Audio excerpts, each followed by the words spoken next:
Ladies and gentlemen, once again, a pleasant good evening, everybody. It is your boy Lewis on the Lewis Sports Network, getting ready for this live stream, man. Coming at you with a second straight live, coming back with another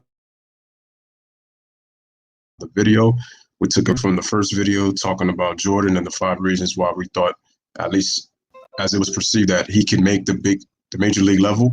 And now we are switching back from, well, that was kind of baseball, basketball-ish, and now we're just going to strictly basketball. So welcome to the NBA, as I call it now, the 3M MJ Motivation Mondays special edition of the Point Guard live stream on the Lewis Sports Network. We are comparing 3 eras, 1990s point guards, 2000 point guards, and 2010s point guards, and we're going to see who, in our opinion, is actually the best point guards of their era. Which is the better era? Shout out to Tyree in the building.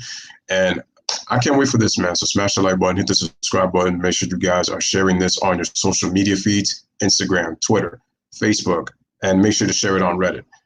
So I'm just waiting for the panel to come in. I do see G Money, so I'm just waiting for Joel and Freddie. I sent them each emails. So again, smash the like button, hit the subscribe. Make sure you guys are sharing this on your platforms. I can't wait for this. It's going to be exciting. Wow, Freddie Gee for the first time ever, man. Oh, man, this is going to be good. Just waiting for Joel to come in.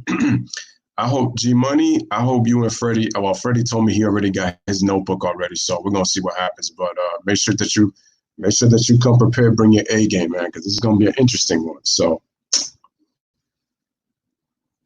this is going to be crazy, man. So the chat is going to get the judge. Shout out to Ron in the building. Shout out to Jay. He's in here. What's up? Shout out to Layla. Again, the triple 3Ms, man. MJ Motivation Mondays is what I'm calling it now. So we're just waiting for, I'm just going to wait for Joel in the meantime. So just be patient with me, guys. And as soon as he comes, we can get started. Like I said, I'm excited for this one, and I hope you guys are excited. I thought that this would be a nice idea to give everybody. And like I said, this is going to be really interactive. I'm not really going to be saying much. I'm just going to lay the rules and the groundwork as to how this is going to go. And ultimately, everybody's going to vote.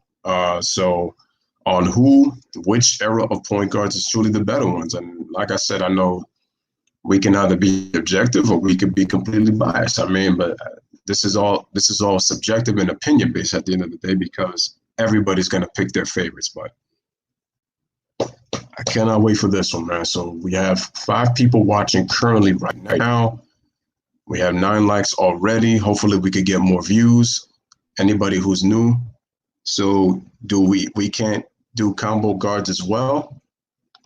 If they play the point guard position and they happen to be combo guards, then I can make an exception for that one. But we're also going to do a combination of combo and pure point guards. But it's going to be, obviously, they have to primarily play that point guard position, even if they can play combo guard. They have to primarily play the point guard position, even if you can switch them on to a 2 position. So here's how it's going to go. Freddie has got the 2010s. He defends that era like no other. But again, salute to you, Freddie. G Money has got the 2000s point guards. So that's his category. And then Joel, just waiting for him. He has the 90s, and he called it right in the last live stream. So hopefully, here we go. He said bias knots. So I'm going to introduce 2 of my special guests. Freddie Gee, what's happening, my brother? You can unmute my mic and say hello to the chat and hello on the Lewis Sports Network. Can y'all hear me? Yeah, I can hear you, bro. Yeah, man. What's good, man? What's good to the chat? What's good, Lou? What's good, Freddie? All right. G Money in the building, man. What's up, man? How's everything going with you, man? Doing great. What's going on, guys? How you doing? Good, man. Chilling. Nice. I can't wait for this party to get started. Just waiting for Joel, man, because I told you this is gonna be really interesting. So let me just get the rules down real quick in terms of how this is gonna go. So basically, what you guys are gonna do is you guys are gonna pick the point guards out of your bank. Basically, so you're gonna pick a point guard, each one of you, and then the chat or either I will ask a question. You guys are gonna make the debate, and you guys are gonna make the case for that point guard for their era. And then once you guys do that, we're gonna let the chat decide who do they think pretty much won their argument. And then at the end of the day, we're going to tally, and then we're going to probably come up with a little pause to see which era is better. But at the end of the day, like I said, this is subjective because everybody has a preference to their era of point guards. But like I said, we have great players from each era. So it's going to be exciting. So I honestly can't wait for this. So wait, Layla, you're not starting already. She's like, Freddie got to be salty because Bronny's not taking most of the pick. What's she talking about? What? Oh, LeBron? She already started. Damn, and she said, we never heard Bronny before. All right, G Money's winning already. We'll see about that. We'll see. Again, shout out to D, man. Make sure y'all go subscribe to his channel, Speaking About Sports Talk. I know he's doing a live stream currently right now. D just celebrated 1 year on YouTube, and obviously he's over 1,000 subscribers. So obviously, congratulations to D. Shout out to Jordan in the building. He says, Lewis, shout out to Jordan, man. Appreciate you. Just waiting for Joel so we can get started on this, man. Because I'm telling you, this is gonna be a long.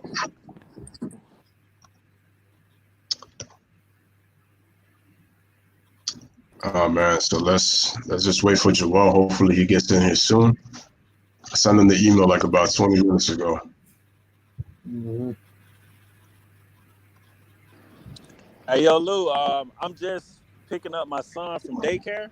So yeah, I'm going to go back to the house, try to get him situated. I'm going to have to hop back on, but all right, cool. I'm listening on, you know what I'm saying, on YouTube or whatever. I'm on my phone for right now. Try to okay, man. All right, no doubt. Laptop or iPad. Yeah. All right, man, we'll wait for you. All right, in the meantime, until these guys come back, we could just open up with some basketball talk in the meantime. All right, Joel says that his microphone is acting up. All right. Got you. All right. I'm sorry for interrupting you, Lewis, but let's say hypothetically Joel's microphone's not working and he can't come. Will you get someone else to replace him? I'm just asking. Well, I was going to get to that. I was going to say if his microphone isn't working and he can't come on, I'll ask somebody else to jump on. And then if nobody else could jump on, then I'll pretty much take the replacement and take his spot with the 90s. So that's probably going to go. Okay. So that's I see it. Shout out to Toby Barley in the building. He's just coming through, man, with a like. No doubt, man. Appreciate it, man. Make sure you guys are sharing this on your streams. Smash the like and hit the subscribe. We're already at 13 likes. Appreciate that. And we're not even 10 minutes through, so it's going to be a good one. Mm-hmm. Smash the like button. Yep. Appreciate it. All right, man. In the meantime, man, while we wait for because Joel said that he said he's having mic issues. Joel, let me know if you can't come on. Just let me know. Wait. As a matter of fact, we got D. D says he's gonna rock. All right, let's go. Okay, so we got D. All right, let me explain that to D as soon as he comes in. So I'm gonna send him the invite, and then we guys come in. All right, sounds good. Nice. I'm gonna send you the link, no doubt.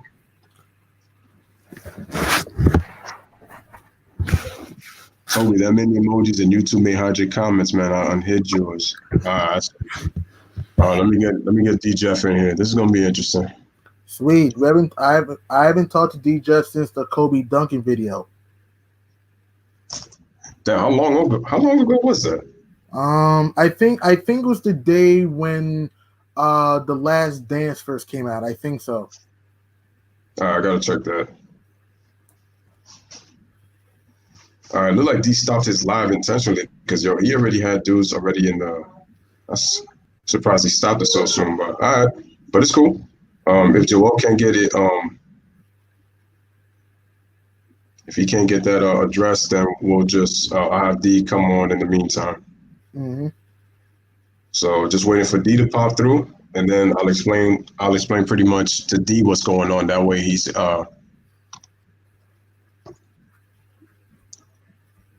he said you're just the same though. In the meantime, we can open it up to some. Oh wait. I think I heard him. There he goes. Okay. Ladies and gentlemen, without further ado, we got the third guest in the building. Shout out to my man, as always, yours and mine, D the Godfather Jefferson. D, what is going on, my brother? What's up? What's up, G Money? What's up, Lewis? What's up, everybody? What's going on? What's going on, D Jeff? How you doing? I'm doing great. And yes, Lewis, I did stop it intentionally because the celebration had to end. I seen you on, and I was like, man, let me go over there and kick you with Lewis. I have been on for about 3 hours and 40 minutes anyway, and I seen you go on, and I want to come kick it with you guys anyway. So No doubt. We're going to have fun with this one. And shout out to Champ Ross in the building. He says sub Lewis 90s all day. Facts. All right, cool, man. That sounds good. All right, so D, what I was explaining to everybody is this is a special point guard edition of the Lewis Sports Network, and we're going to talk about which era had the better point guard. So we picked 3 categories from 3 different decades. We got the 90s, we got the 2000s, and we got the 2010s. So Freddie Gee is rocking the 2010s. G Money is rocking the 2000s. The 2000s. Joel had he had the 90s, so I'm giving you the 90s. So basically what we're going to do is we're going to pick, you guys can each pick a point guard. I'll write the names down. I can ask the chat to come with a question, and basically you guys are going to try to defend it, and you're defending the point guard in their era. And so I probably might come a question, in later due time. So, so that's what we're going to do. So without further ado, you guys pick your point guards. I'll write them down and let the chat know who you're picking. Shout out to Clay Pro and Champ Ross. I did check out that website. Thank you about it, man. It's lit. I enjoyed it. I definitely am checking it out more. So real quick, I got the 90s, right? You got the 90s, G Money's got the 2000s, and Freddie Gee has got the 2010s. These are all point guards. Good. That's good. I'm an old man, so I can deal with the 90s. Oh, man. D, you 40-something years young, bro. Yeah. No, I'm kidding, bro. I don't feel old at all, but I was around then, so I can talk about that era. All right, got you. All right, so each of you have, you guys have 20 seconds you got 20 to 30 seconds to pick a point guard from each era. Let me know who it is, and I'll make sure to write it down. I got you guys in the category. So the chat is basically going to decide whose argument works best. Everybody is going to take a turn. We're going to make sure that we listen to our arguments to make sure that nothing is repeated. That way, if you have something to say that you might have thought about, they might as well, they probably might have answered it. So just make sure that you're making sure that everybody has the floor to speak. If you don't agree with something, obviously you can obviously rebuttal. So it's going to be a debate, but you have to let the person finish speaking and making their point. That's the key. And that way it'll flow. So I want this thing to flow. All right. So you guys, when you're ready, you guys got 20 to 30 seconds to pick your point guard for your era to start off. When you guys are ready, you got. I'm sorry for interrupting, Lewis. Like, does it have to start from the early 2000s for me, or it can start in the middle? It doesn't matter where you start. It's your era, so it's your decade. You can start anywhere, beginning, middle, or towards the end. It doesn't matter. Oh, okay. All right, so I'll give you guys 20 to 30 seconds, and let me know when you got your point guard. Are we just doing one point guard for that era? How many point guards are we doing? Yeah. Yeah. Like, are we just doing one point guard from that era, or are we just starting with some and we're going up, or we going down? Like I just want to make sure, because I don't want to put my best out there first, nigga. No, you don't have to. Yeah, I told you it's whatever you want.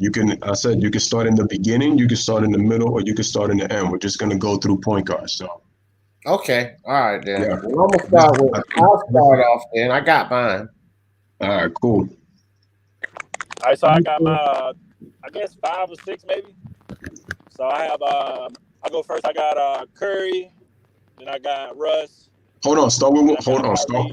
Hold on, Freddie, start with one. Just one. Yeah, just one. Hold on. Before y'all start, here's what I want you to do. If you have already kind of like a list of point guards already, write them down, but we're going one at a time. So Freddie Gee, are you starting with Curry, or are you going to choose somebody else?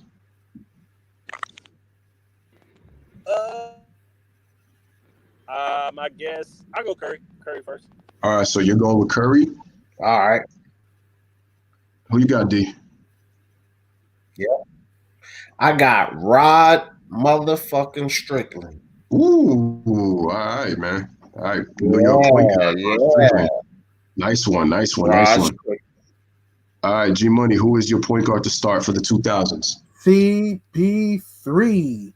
CP3, Chris Paul? Gotcha. Yeah. All right. Who's yours, buddy boy? Okay, now it's your job is to ask. Your job is going to ask a question about Rod Strickland, Chris Paul, and Steph Curry starting it. So we're gonna get this involved like that. All right. So anybody in the chat who's got a question, get it started. and we're gonna start this debate. So we got the battle of the SmackDown round one. Rod Strickland versus Chris Paul versus Steph Curry. This is a good one. Layla, since you put in thumbs down, you might as well ask the first question already, since you hating on Curry already. Curry down. What's the first question, sis? She said Curry. Somebody coming with a question. Come in for that question. Because they're gonna defend their arguments. Mm-hmm. So that's gonna be the key.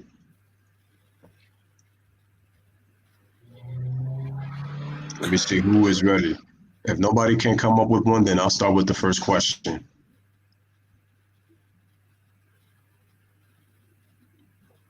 Oh, chat. Oh, okay. All right. Tyree just came with one. All right. First question for y'all, for the panel. Who is the better leader between Chris Paul, Stephen Curry, and Rod Strickland? You got to defend your argument. All right. So we're going to start with, we're going to start in order. So we're going to start with D, then G Money, then Freddie Gee, and then we're going to switch it up on the next question for the next point guard. All right, go ahead. Well, I'm going to have to say my argument would be Rod Strickland because he got to play under the veteran Mo Cheeks. You know what I mean? Mo Cheeks, showed him, molded him how to be a good leader.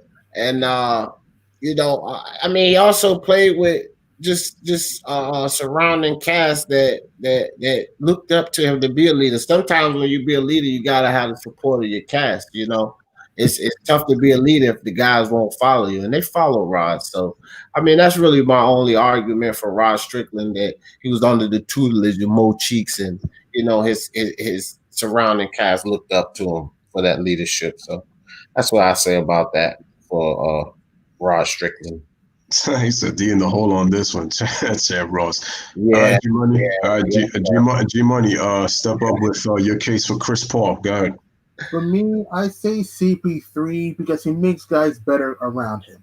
Like, for example, I know we like having this argument with Blues about the whole 2018 Western Conference Finals thing, but here's why I believe Chris Paul would have won a championship that season, all right, if he was healthy. The Houston Rockets for that season, in the 2017-18 season, won 65 games, okay? Houston that season went 34-7 at home and 31-10 on the road. With Chris Paul on the court, they averaged 112 points per game, which is second to the Warriors. And here's this. The Rockets were defensively, gave up only 104 points per game, which is sixth in defense, while the Warriors gave up more than 108, all right? I understand losing Andre Iguodala was big for the Warriors, but here's why even if he would have played, it would not change the series. Because in Game 4 of that series, Chris Paul had 20 points, but you had to watch. Remember, to start that game, he was down. The Warriors were up 12-0 to start that game in Game 4 without Iguodala. In the fourth quarter, they were up by 12 in the fourth quarter. But at the time, the Warriors had won 16 straight playoff games. 16 straight home playoff games, all right? Even with Chris Paul on the court at the time, even when Iggy was out, people still told me, Warriors in 5, Warriors in 6 or whatever. Yes, losing Andre Iguodala was big, but here's what we need to understand, okay? Iggy is still a role player to this day. Yes, he's big, but he's still a role player. When Chris Paul was off the court in Game 6 and 7, in Game 6 in that series, the Rockets were up by 17 points in the second quarter, in the second quarter in Game 6.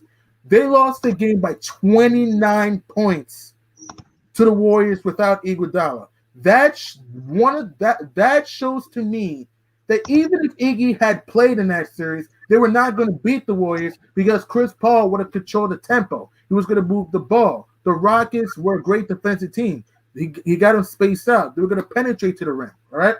And in Game 7, the infamous Game 7, the Rockets were up by 15 points in the second quarter. and 11 by halftime without Chris Paul. Then in the second half, here's what's crazy, right? To start that game, Houston was 6 for 14 from downtown. You know how they finished the game? 1 for 30 from 3, including missing 27 straight threes. And they got outscored by 20 in the second half.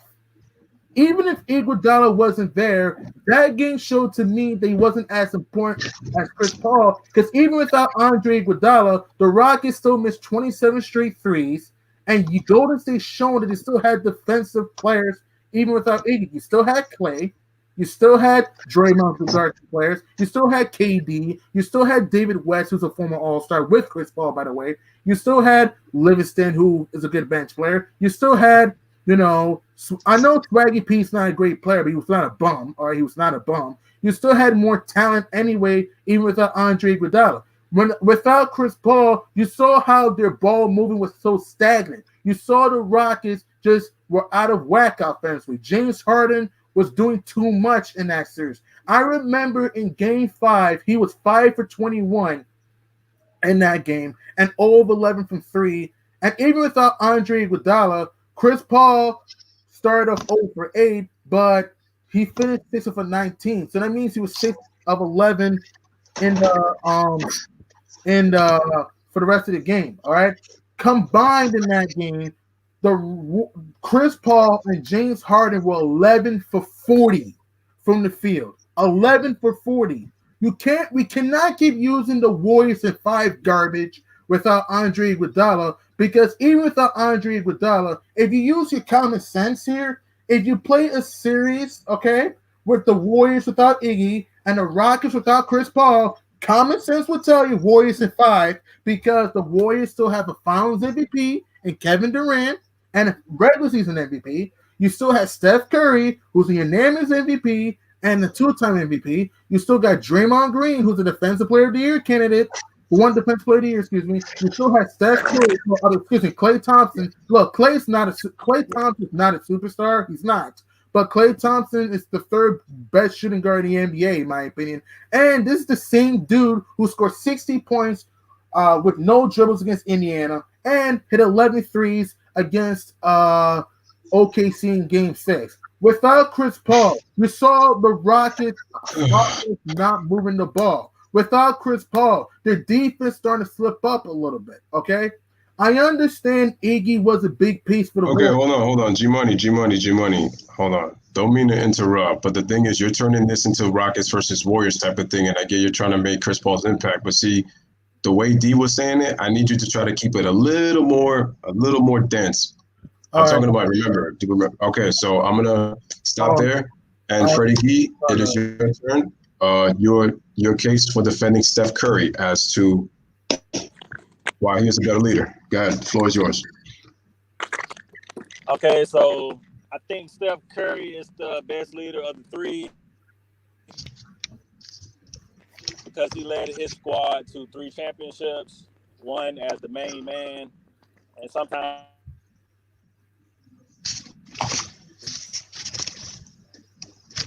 being a good leader means you have to be a great follower. So he followed KD lead.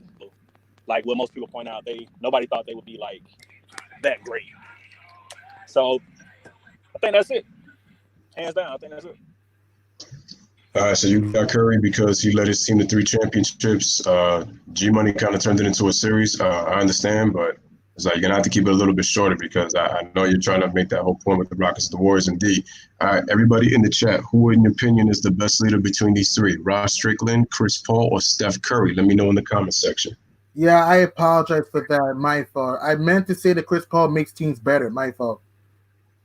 Okay, so try to focus on that instead of turning it into teams, though. But I get what you're saying, though. Okay.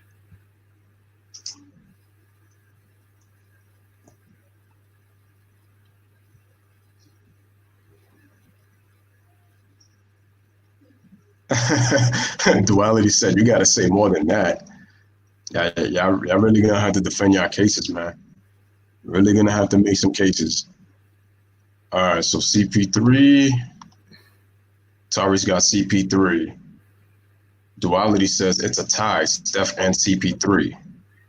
Yeah, I mean, look, guys, to tell you the truth, I didn't even think Rod Strickland was.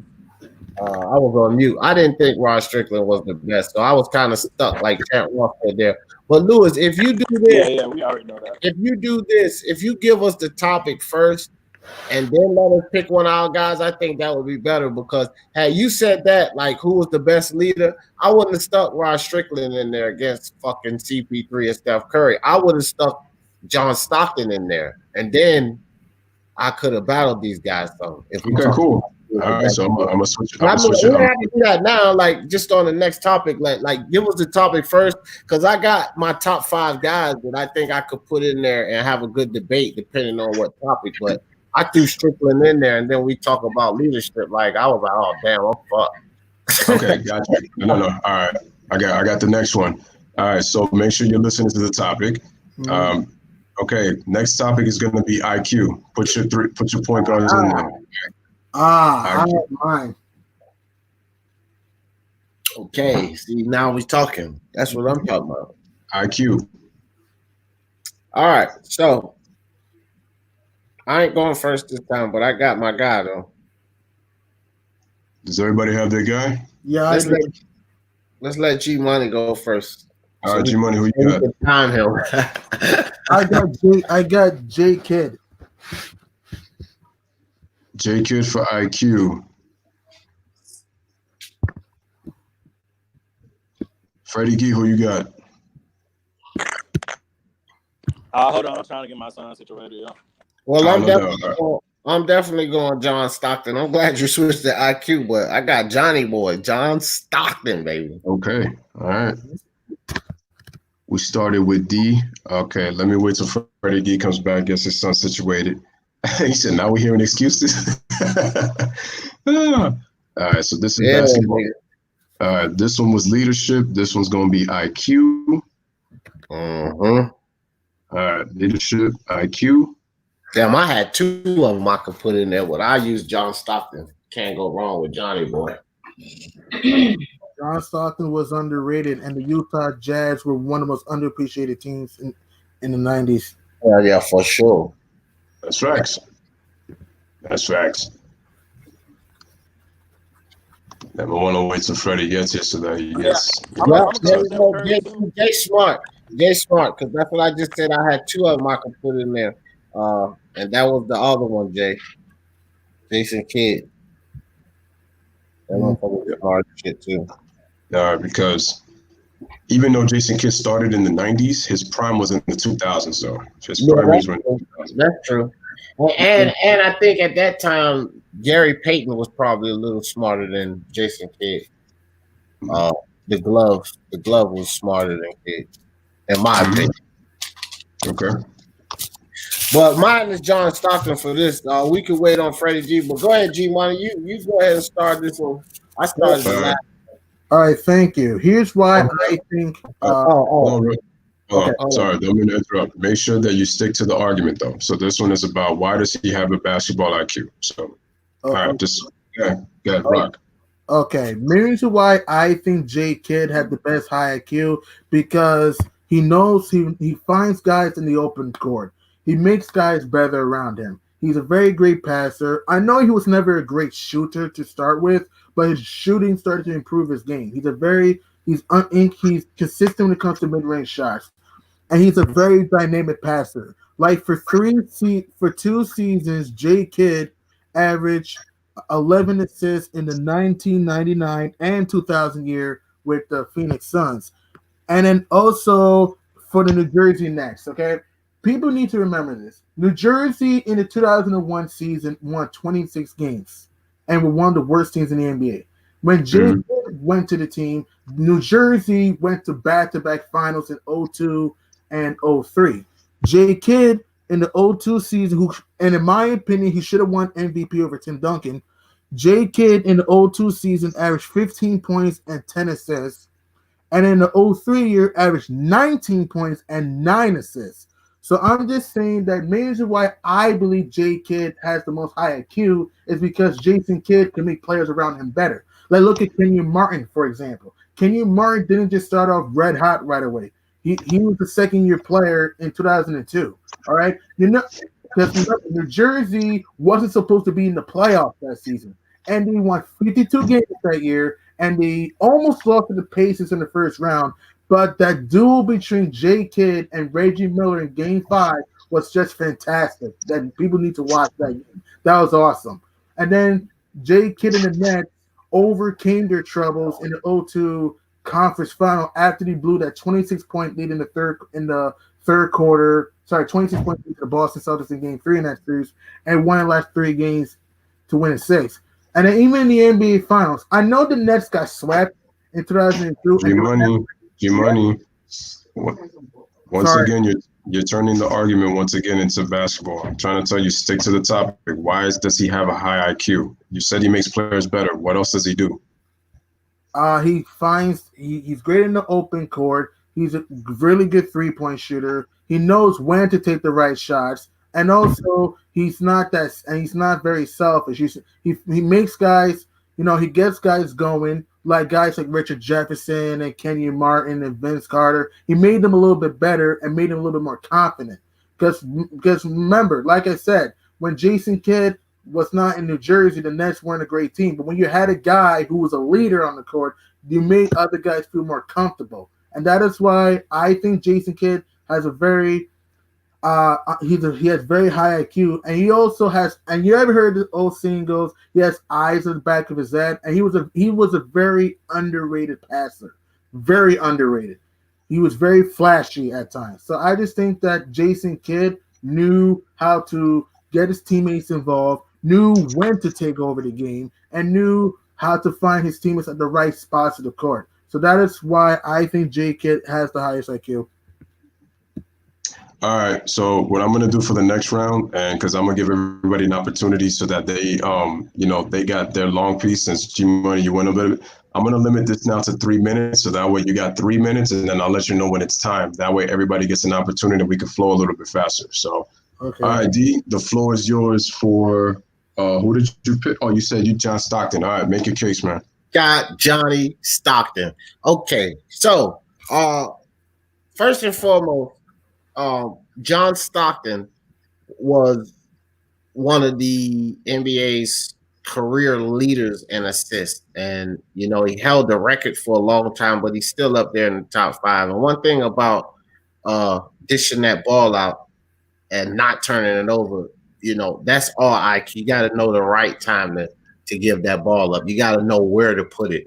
And John Stockton was one of the best that ever did that. But to go even further with it, John Stockton at the point guard position, he actually revolutionized the way the point guard position was played in this game.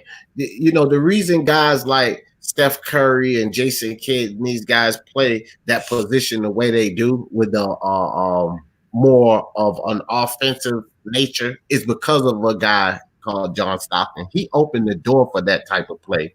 And just to have the mindset to understand that I can take advantage of the defense here in this position, and I can take advantage of the defense like that. Just to have the mindset to do that and to change the way a position is played, that shows you his IQ. He revolutionized the way the position is played in the game, And then the last thing I want to say is, guys, we know everything comes down to experience, right? Experience is what's going to get you over the top, or this is what you learn from is the experience. John Stockton played 82 games most of his career. He played all 82 games. It was only 3 seasons that John Stockton didn't compete all 82 games. Only 3 seasons of his entire career. And with all that experience, all that wealth of knowledge, and for him to achieve the way he did, to average a double-double, to average over 10 assists per game, clearly, like this guy, to revolutionize the position of the game, clearly this guy's IQ is on 1,000. No doubt.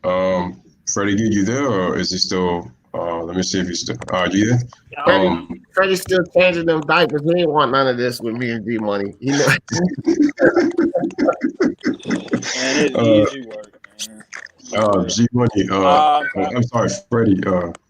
The topic is IQ. Yeah, So IQ. So who do you have for your point guard for IQ? From the 2010s, I'm gonna go with Steph Curry again. Steph Curry again? All right, cool. All right, rock. All right, so I think Steph Curry got the best individual and team IQ. Like I said before, he played with. Can you hear me? Yeah, we heard you. All right. Elaborate. So what I mean by team IQ is out of the three, because Jason Kidd and John Stockton, Steph Curry has played with more talent at one time on the court. So, and he never played. He always played within himself. So he never did too much or too less or whatnot. So that in itself is just, you have to know when to get, Durant the ball, when he's hot, when Clay hot, you know what I'm saying? Let Draymond work the offense to hit you for open shots. And I would say individual player IQ, I would say he has the best because of 50, 40, 90. It's part ability too for the free throws, but your shot selections as well as your ability to hit them. So the fact that he could pull up from 30 and that creates space for the whole offense, it allows Clay to get more space. It allows Draymond to get more space. It allows KD to get more space because he's willing to take those long range shots. So that in itself, and he's able to hit them. So I think that in itself over John Stockton, because he has a high usage rate too, Curry. John Stockton had a low usage rate but a high turnover rate. So that means like whenever he got the ball, either he was gonna get an assist or a turnover. And I don't want my point guard doing that, right? And Jason Kidd was the same way too. So I think with Curry having the ball more and being more efficient, that's what it is. The IQ is there. He's not turning the ball over. It's there. Yeah. All right, people in the chat. Yo, hold on 1 second, bro. We can't do one thing we can't do is Freddie G. I think you better go check that stat, bro, because John Stockton turnover ratio was not high, bro. I don't know what you're talking about. You talking about you talking about assist to turnover ratio. What I'm talking about is actual turnover rate, meaning like if he got the ball 100 times, how many times he turned the ball over? Like within 100 times. He didn't turn the ball over often. That's why he was known for that, bro. I mean, but he was playing off the ball. That's what I'm saying. If he playing off the ball, then it doesn't matter because he don't have the ball. No, he was the point guard, bro. Look. Steph Curry wouldn't play that point guard position the way he played that point guard position had it not been for John Stockton. The way he opened up the game for the point guard, and that's a fact, bro. Steph Curry would not even play that position that way. And to talk about his youth rate, bro, do you understand that Karl Malone has the amount of points that he has because of John Stockton controlling that ball, dishing that ball to him perfectly down there?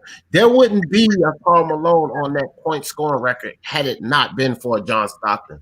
I just think that you're somewhat mistaken when it comes to the statistic about, like if he has the ball either he's gonna do this or turn it over. No, he could do a lot of things with that ball. He could shoot the three. He shot at almost 40% when the 3-point was not popular, and he shot over a couple of thousand 3-pointers. Now, when you look at the era that was in, that's a lot of 3-pointers. It may not be a lot to the 3-point shooting of today because the game's based around that. But back then, shooting over 2,000 3-pointers like John Stockton did was high, and he did that at nearly 40%. So, nah. All right, people in the chat. I give you the way he played, but it's a vice versa relationship. Karl Malone is gonna make John Stockton look good too, so you got to remember that. Yeah, that's true. That's true. He's gonna finish some shots that Oyster Tane, might not finish, right? So that counts as assist, right? All you got to do is get it to Karl Malone. Now, I get what you're saying, but we can't dispute, like, you can't put up John Stockton's passing ability, but then downplay Karl Malone's finishing ability in the pick and roll. It works. Like, it's bread and butter. Like, you know what I'm saying? It go together. So if I hit you with a pass, I expect you to finish. Yeah. All right, people in the chat, who you got, man? John Stockton, Jason Kidd, or Steph Curry for IQ. And next category is going to be impact. Who's your most impactful point guard on your list for your era? As the chat answers about IQ. You ain't got anybody else in there? Well, you gotta have somebody else. You can't Curry us to death, nigga. You guys want to go first this time? I'll go because I got something for all of y'all niggas. I got something for everything. Impact. Impact. I'm gonna go with the glove, Gary Payton. The man, look, Lewis must have known that I was getting ready to say Gary Payton because he finally put him on the screen. You know what I mean? But the glove, man, impactful player, definitely the glove. He was everywhere around that court, right? The glove could score the ball. He could shoot the three. He could dunk it. Defensively, he was a monster. You know what I mean? Even Michael Jordan said Gary Payton gave him problems. So impactful on that team. And when he wasn't on that team, you know, he was one of those players that not only was he passionate and he was involved in the stealing of the balls and, you know, the disrupting the offense and scoring. But Gary Payton was also inspirational to the team. So when he sat down, you know, sometimes the team didn't have that same chip that they had when Gary was in there. So Gary was he come in and incite the team to go on a run. That was the impactful player that he was. And just the things that he did on that court, bro. He was always nagging players on the defensive side. You had to watch him on the offensive side because he could deliver that rock, but he could slash the lane. He could shoot the ball at the mid-range. Gary Payton could do it all. Freddie G, who you got, man, in terms of impact? I got Derrick Rose. Rose. Okay. Make your case. All right, so when we work, all right. So I got Derrick Rose. He started, I think he was the first point guard to start like the wave of bigger athletic freaks at point guard. 6'3", 40-inch, inch vertical, strong, scoring point guard. Okay. He was like the first to start that. And then he became the youngest MVP. So that's his impact was already felt within 3 years. You know what I'm saying? So 3-4 years, he was already felt. And then even like recently with the Timberwolves, he hit his 50-point game. People still loved him. They gave him a standing ovation. Like, it's plenty of players that score 50 points. But that shows you, like, right there, like, if Derrick Rose would have stayed healthy, you know what I'm saying? What if, right?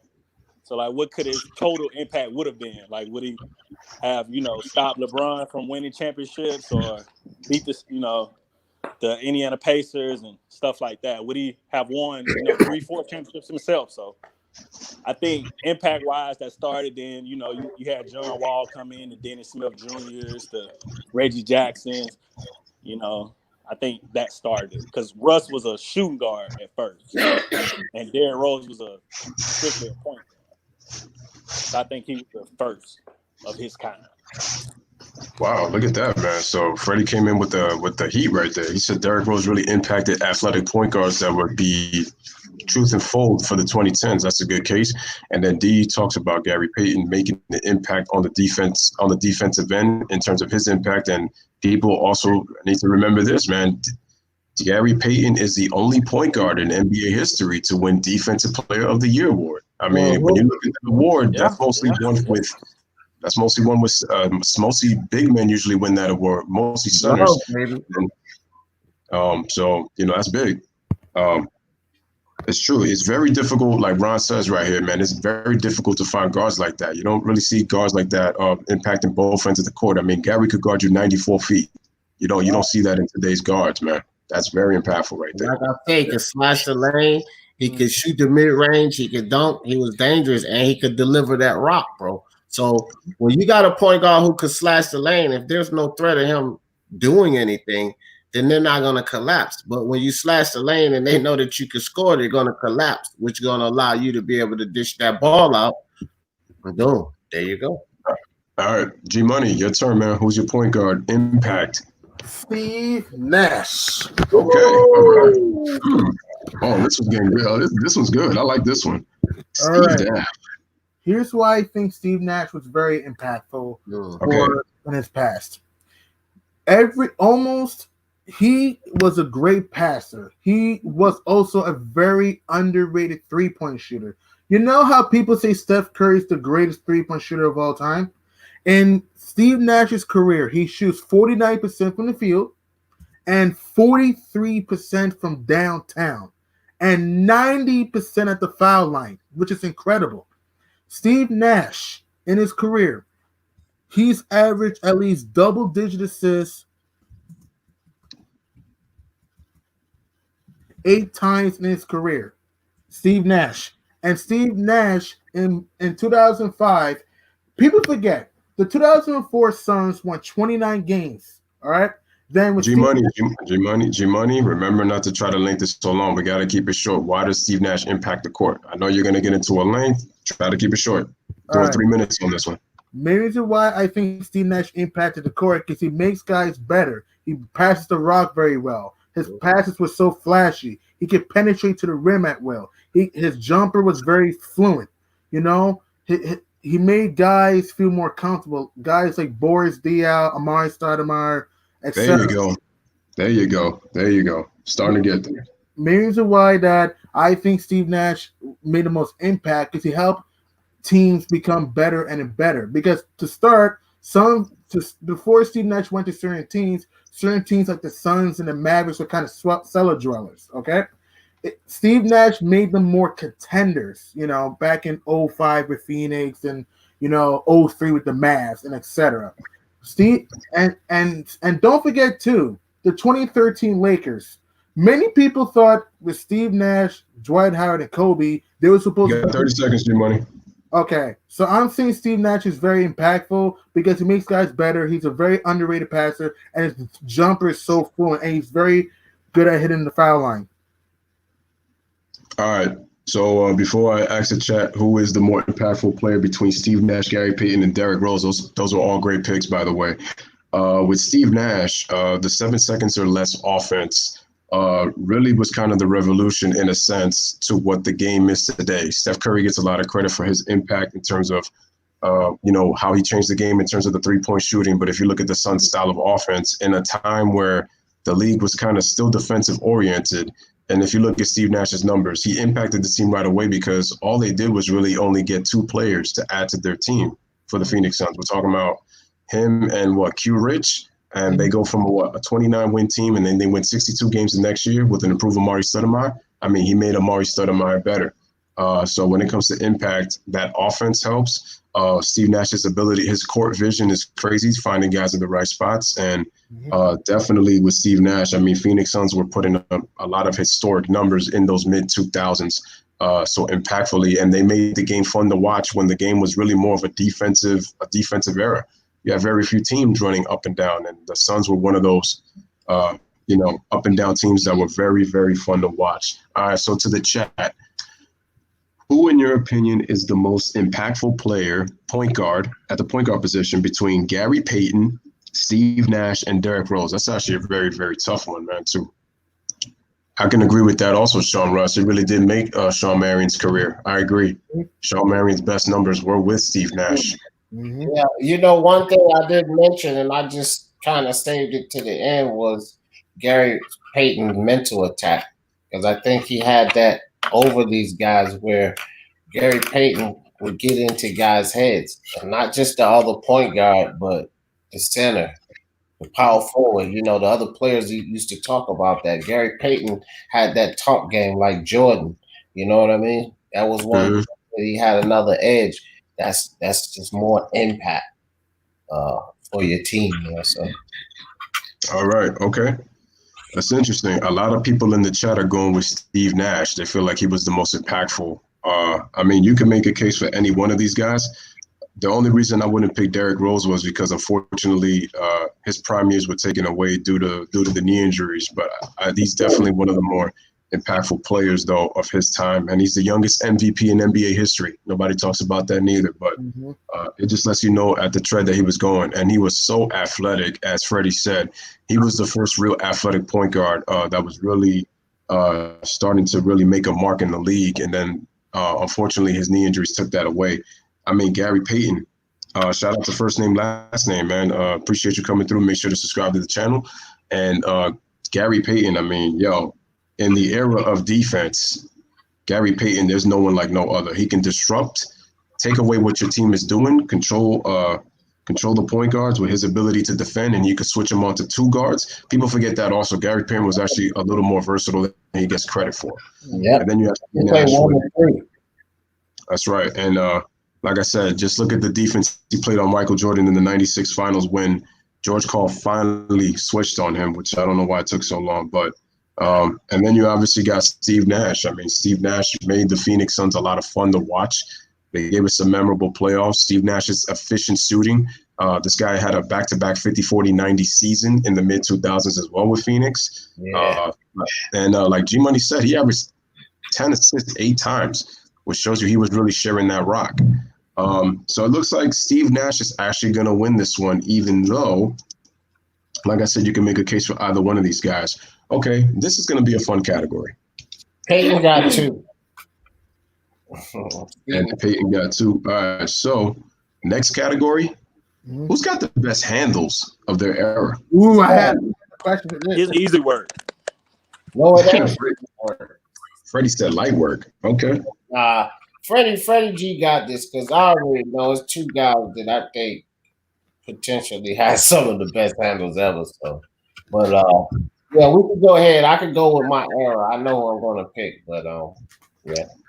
So I'm gonna start with so we'll start with the picks. G Money, who you got in terms of handles from the 2000s? Allen Iverson, the answer. Oh, nice, yeah. Good one. Yeah. All right, Allen Iverson for G Money. Freddie G, who you got? Freddie.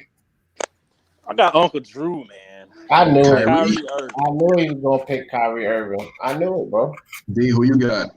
I got Tim Hardaway, of course, because he was the best in that era. But I mean, honestly, guys, I'm just gonna concede on this one because I think that the only argument for Kyrie Irving, and this is just my personal opinion, is why I'm going to concede with the 90s. My only argument for Kyrie Irving has ever really been Bubba Chuck, Allen Iverson. So I'll let you 2 guys go at it because, like, that's the perfect debate for me. Allen Iverson versus Kyrie Irving. Tim Hardaway had underrated handles, though. Yeah, very good, but I don't think I'm a concede because those 2 guys, when it comes to handles, they're actually my 2 favorite players, and I can't really make the argument to put Tim Hardaway above them. I can't. Yeah, I feel that. He had a nasty double that shit was nasty. All right, Freddie G, you got the floor. Kyrie Irving, let's go. 3 minutes. 3 minutes. I got Uncle Drew. I think Iverson would be the closest, but I think Kyrie has he's unpredictable with both hands at anywhere on the court. So he can go behind the back, between the legs, in and out to a crossover, hang, dribble, you know what I'm saying? And he could finish with it. They ain't got anything to do with handles though. But just off of handles, you know what I'm saying? He able to shift speeds, you know what I'm saying, in transition. You know what I mean? Like he's able to his footwork is nasty with it too. And it doesn't matter if he's in isolation or running a pick and roll, he's able to split it. You know what I'm saying? Behind the back off a spin. He's able to pretty much, he's ambidextrous, man. Like, you can't defend him without trying to grab him because he can do every move with both hands. And it's just hard to stop him. All right, G Money. Oh, wow. You did that in under a minute. All right, stop. So, G Money, you got 3 minutes. Okay. Allen Iverson, go ahead. Go. Here's why I think AI has the juiciest handles you ever saw. He can make Make you trip. He can hit the fake. His ball handling is so underrated. He can switch hands. He can penetrate to the rim at will. He can fake you and then slice to the bucket at will. And he can cross it over. Remember the 2001 Game 1 crossover over Ty Lue? That he had to be the best crossover ever because he made Ty Lue fall down his pants. Also, the infamous crossover over Michael Jordan. Like, he made MJ go skirt, and he just crossed him over, hit the J, and splashed it. Allen Iverson is so unpredictable because he can switch hands. He has good body control. He can reverse. He has very awesome feet work, and you don't know what type of boost he's going to come up with. You know, I mean, Kyrie Irving has very underrated handles, but AI's crossovers to me are way more memorable because you don't know what he's going to do next with the ball. And, you know, because he can make guys fall and go slice to the paint. Like, I remember one time against Washington, he made somebody fall and it had a layup when he was with Philly. AI had the best crossovers because his ball handling was just so unique. He just was so crafty and so agile when he was handling the rock. So, yeah, that's why I think AI has one of the most spiciest, juiciest, awesomest crossovers you'll ever see. Hey, Lewis, real quick. Yeah. Can I take Tim Hardaway off the table? And I think y'all might think there's a little bit of cheating here, but the 90s go from 1990 to 1999, correct? Yes, it does. Yes, it does. Okay, so since nobody used them, and we're gonna go from 1990 to 1999, I'm gonna slide in, skip to my Lou Rayford Austin. Because for 1999, I think he played with the Bucks. Now, when we talk about skip to my Lou Rayford Austin, this dude has serious handles. You know, let's not talk about could he transition his play to the NBA, because that's another story. But when we talk about just simply his handles, and it didn't take him long to adjust to not carrying in the league, bro, he was deucing guys up. He was crossing. I mean, he had highlight reels again. He was breaking ankles.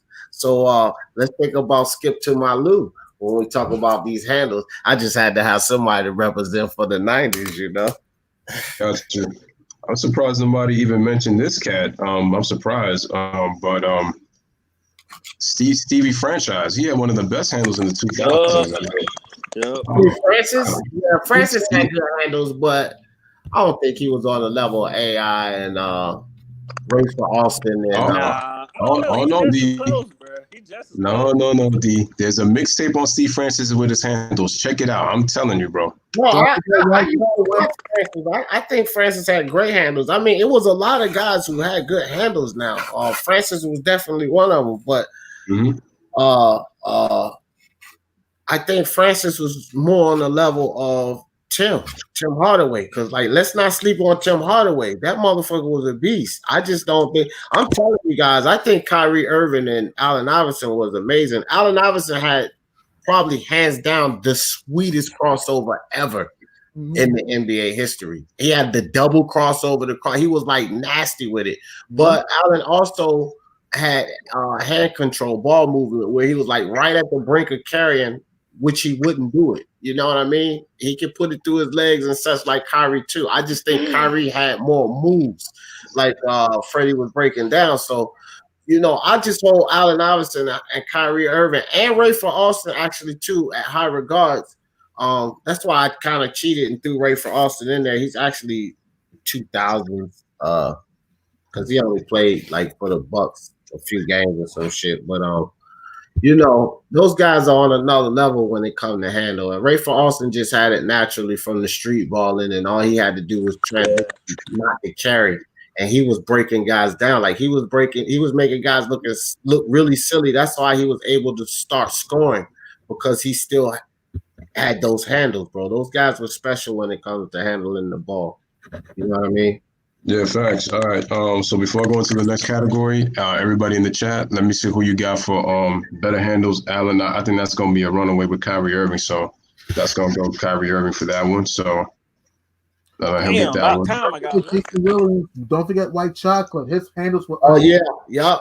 Oh, G Money, but you could have picked him, man. He's 2000, bro. He's I from know. Utah. I know. He had handles too. Well, his handles weren't better than Bubba Chuck, but he did have good handles though.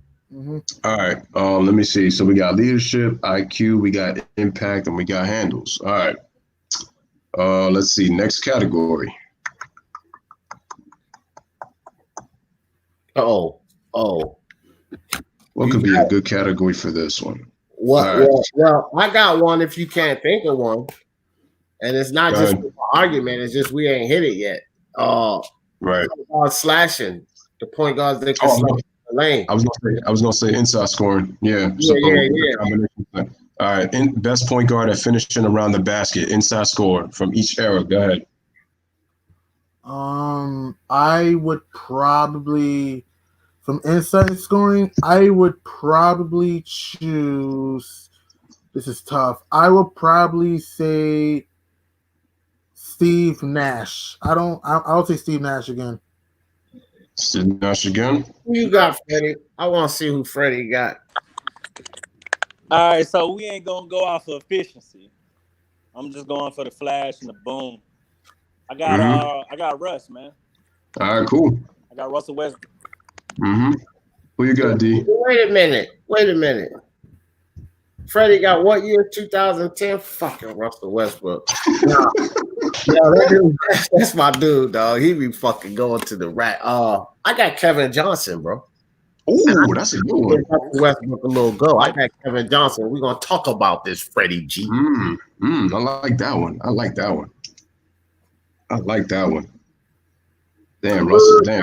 My pick last minute. Can I switch my pick? I thought more about this. I thought long and hard. I want to say Tony Parker. My fault. Oh, that's a good one. That's a good switch.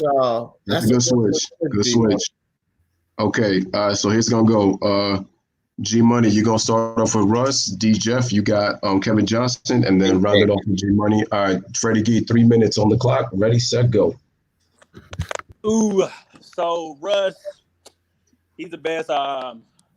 He's the best inside finisher in the 2010s and one of the best point guard finishers of all time. You know, he just ferocious, man. He drive to the hole, got a sweet handle, and just explosive, man. He got a long wingspan. He's able to dunk on centers. He's able to catch oops. You know what I'm saying? So, like, OKC was a crazy time. Like, you know, KD could just, you know, dribble up court, throw a hoop to Russ. I mean, Tony Parker couldn't do that. You know what I'm saying? Like, Kevin Johnson, you know what I'm saying? They can't really do that. You know what I mean? What? I mean, they can't. But Kevin Johnson could. You know what I mean? But Russ just a lot flashier. He able to hit the windmill in traffic. You know what I'm saying? Tomahawk, you know, cop back. You know, everything. You know, just ferocious. You know what I mean? Just intense. And then he let you know about it too. You know what I'm saying? When he dunk it, so he could scream and talking shit. You know what I'm saying? So I think it's hands down. I got Russ, man. This is easy. All right. So you got Russ. All right, cool. D Money, go ahead. 3 minutes on the clock. Kevin Johnson. This is gonna be good. All right, For this. You said G Money, Kevin Johnson. I think G Money got Tony Parker. No. He got Tony Parker. I was saying D. You got Kevin Johnson. I said you on the clock. Go, bro. Oh, all right, it's me. All right. So Kevin Johnson. Now, Freddie G. Kevin Johnson could catch an alley. As a matter of fact, Kevin Johnson had crazy ups. That dude could jump, dog. He could catch alleys. He dunked over 7-footers. When we talk about slashing to the lane, you know what else Kevin Johnson had? That nigga had the sweet circus layups. You know what I mean? It's important to have certain circus layups because sometimes you can't get those dunks. You know what I mean? When we talk about efficiency as far as driving to the lane, one thing about Westbrook, sometimes he would go too hard and lose that ball. No, when Kevin Johnson went to that lane, he was scoring, my man. You know what I mean? So you talk about slashing to the lane, you got to talk about making the bucket. And that's what Kevin Johnson could do. He could dunk on you. He could hit the circus layup on you. He could catch the alley on you. Kevin Johnson was nasty. He was quick. He had better handles, I would say, than Russell Westbrook did because he controlled the ball better. He didn't lose the ball as much as Russell Westbrook. He didn't throw. He had better decision making. You know what I mean? And when guys have that in the back of their mind, damn, he might dish the ball off. He might make the right move. He might make the right decision. That makes you even more dangerous slashing to that lane. So I'm going with my man Kevin Johnson. All right, cool. All right, D did that in a minute 29. All right, G Money, your turn. 3 minutes on why Tony Parker was the better inside scorer between Kevin Johnson and Russell Westbrook. Your argument, and make sure you stick to inside scoring. Go. Okay. Ooh la la, Tony Parker. Okay. So here's why I have Tony Parker as the better inside scorer. He was very crafty. He could make players shift and go to the rim at will. His jumper was so fluent, and also the fact that he was a very he also made big men look like fools by making crazy layups under the rim. Here's Tony Parker's efficiency. For, let's see, multiple times Tony Parker shot 50% or better in 2-point range. The problem I have with Russell Westbrook is that Russ can be too out of control at times. Tony Parker's in control. He allows the offense to go through him, and he penetrates to the rim at will. He has that crazy teardrop that is so underrated and nobody talks about. And Tony Parker, excuse me? No, I said keep going. No, I said okay. Keep going. And Tony Parker Tony Parker was very good at slicing to the bucket at will, and he was very efficient. He didn't just settle for just too many floaters or runners. He just used the teardrop that was very underrated. Tony Parker used his body control to convert on these layups, and he fools like the big man so he can have easy penetration to the rim. The problem I have with Russell Westbrook at times is that Russ can do a little. 30 seconds, you money. All right, so I'll make this quick. Tony Parker is very underrated when finishing layups, and his teardrop is so wonderful to watch. Ooh la la, baby. Oh man, you gotta get it, Kevin Johnson, man. You keep getting that Russ. Yeah, Russ is too damn inefficient, man. All right, ladies and gentlemen, who, in your opinion, is the better inside score finisher, Russell Westbrook, Tony Parker, or Kevin Johnson? I thought that the Kevin Johnson-Tony Parker one, I was actually going to do a comparison video in the near future between those two.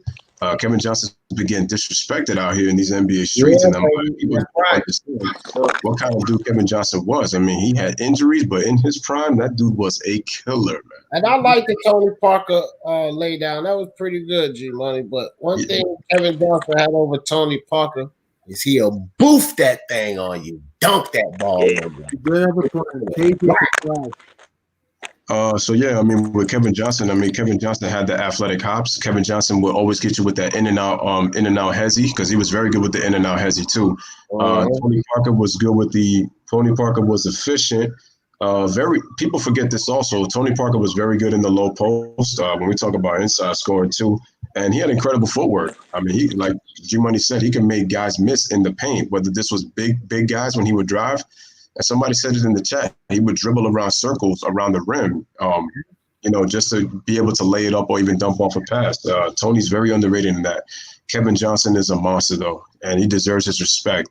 That dude should be in the Hall of Fame. And obviously Russell Westbrook, man, that dude is a beast of an animal. So, I mean, he kind of followed in the footsteps of what, as Freddie Gee was talking about, Derrick Rose, once he kind of became the point guard. And, so then we got that. All right, next category. Everybody in the chat, who do you got in terms of inside score? Now we're going to go with versatility, versatile point guards. Versatility. I'm looking it up. Hang on. Almost forgot to. I also forgot that Tony Parker was very finesse. Yeah, he's a finesse player. Yeah, too late. It's all good. Yeah, I know. Yeah, I know. I think Parker won anyway. Well, it's close. I don't know. I see a lot of Parkers. There is a lot of Tony Parkers. And look, Tony Parker probably could be. You can make the case was a better inside scorer. He was actually one of the more efficient inside scorers in the league for quite a few years. He actually led point guards in field goal percentage and in scoring in the paint, which that's another thing that nobody talks about neither. Like I said, you can make the case for all these three because they bring different elements. But I'm guessing Tony Parker will win this one. So in terms of inside score, now we're going to versatility, versatile point guards. At one time, I strongly disliked the Spurs. Oh yeah, that's right, Jay. Good point. He can hit you with that okie doke too. That was another thing that he was good at. So we got Jordan as an OKC fan. So let me know who you guys have as the for versatility. Yeah, you got to be fair. That's true.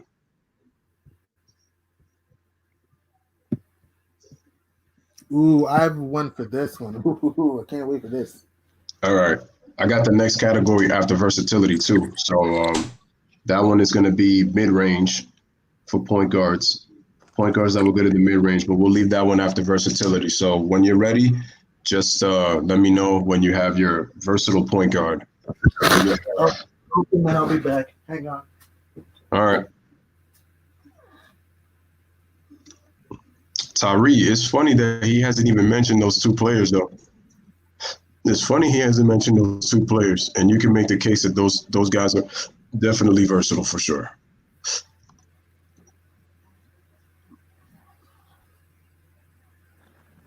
I'm gonna go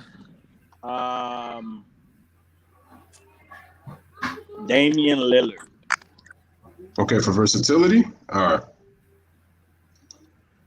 right. Where you at? There we go. Damian Lillard. Okay, D, who do you have? I'm back, everybody. All right, cool.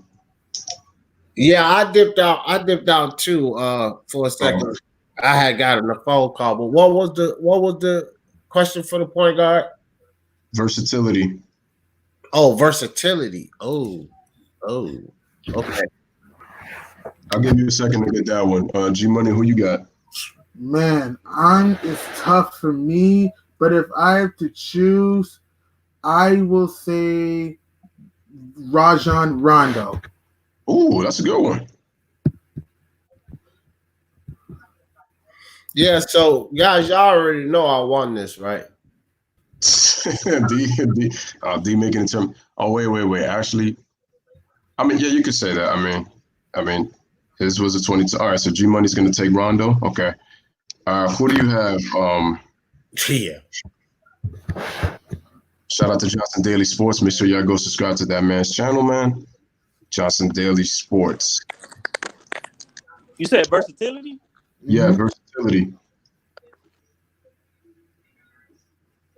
All right, I'm gonna stick with You gonna stick with Lillard? Russ, but I'm sticking. You gonna stick with Lillard? All right.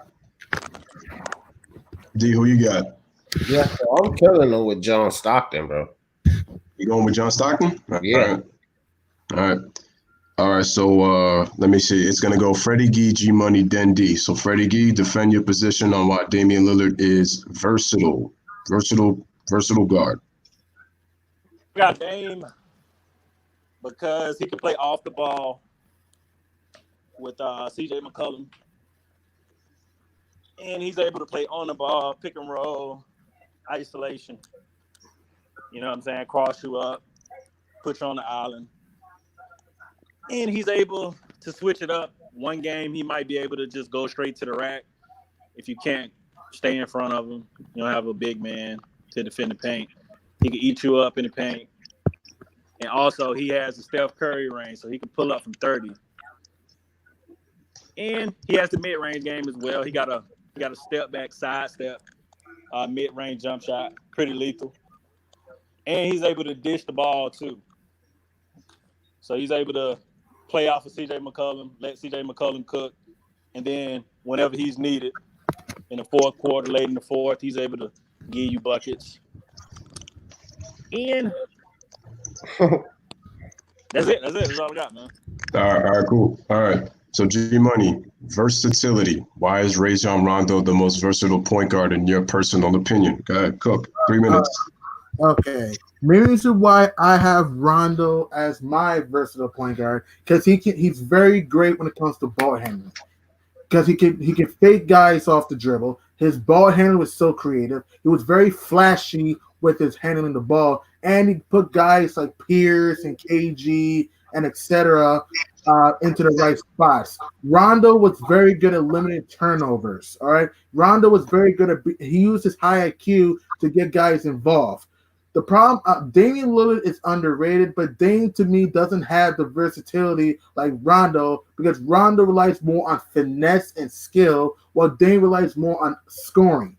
Rondo, Rondo is very finesse when it comes to his footwork, his ball movement, and getting guys to do the pick and roll very well. Also getting open shooters like Ray Allen and etc. to write open shots and threes and all of that. Rondo was also an underrated rebounder. The 7 seasons, Rondo averaged at least double-digit assists. And I think in his career, Rondo has 41 triple-doubles in his career, which is very underrated, including a 44-point triple-double against the including the 44-point triple-double against the Heat in Game 2 in 2012 in the Eastern Conference Finals. Rondo just had great ball control, great ball handling, used his body, and he relied more on finesse and skill rather than just offense. He can have no points and still have 12 rebounds and 15 assists. Rondo was just underrated. Awesome. I think G-Money made a very good case for Rajon Rondo. All right, D. Jeff, man, Cook, man, you said you won this one. John Stockton, get him. All right, guys. So it's really, it's not hard, bro. It's not really hard. John Stockton.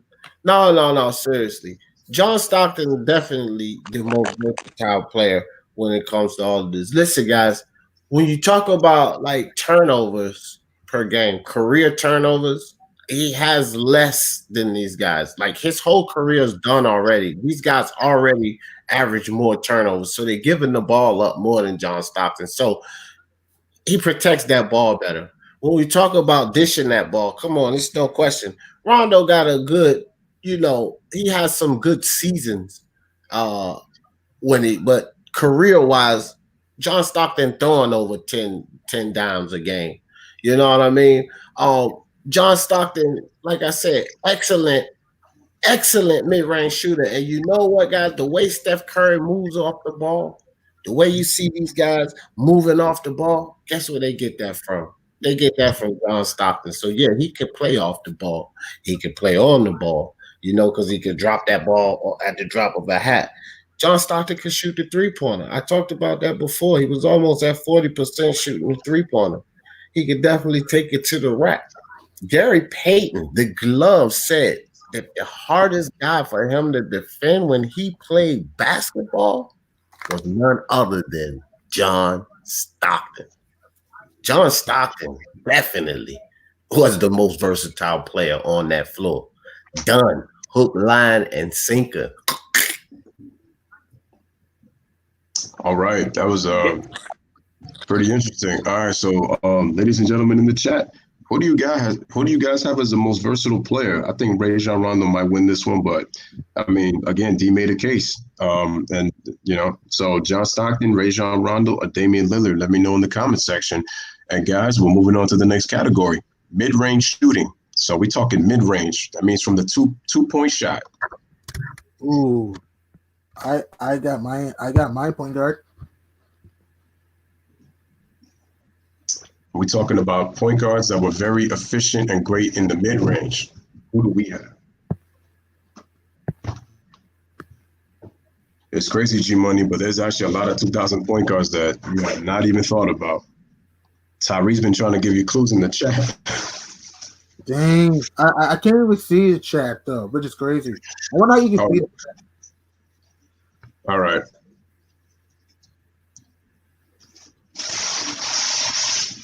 All right. Okay, there's Tyree. He's talking about that one. Okay, so it looks like Rajon Rondo. So D made a great point, but a lot of people are starting to pick Rajon Rondo. So I got Rajon Rondo for the win on that one. Yeah, I think Rondo got that in my opinion. I could have put Westbrook. I think Westbrook would have made a good case, but I just used him. So I was like, I'm trying somebody else. All right, who you got for the mid range?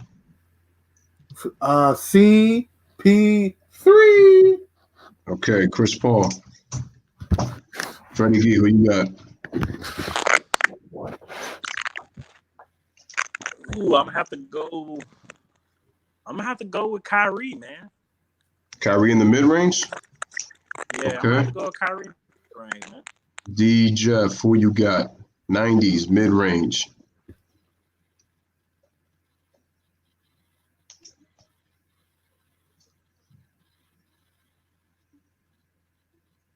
Oh, that's a fact. First name, last name. You're absolutely right. That's true.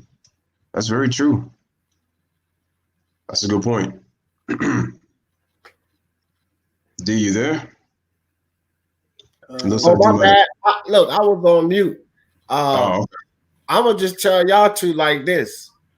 I don't think none of y'all boys could see Penny Hardaway on the mid-range game. So y'all just tell me why they can see Penny Hardaway. Because I think that's a shoe-in right there, bro.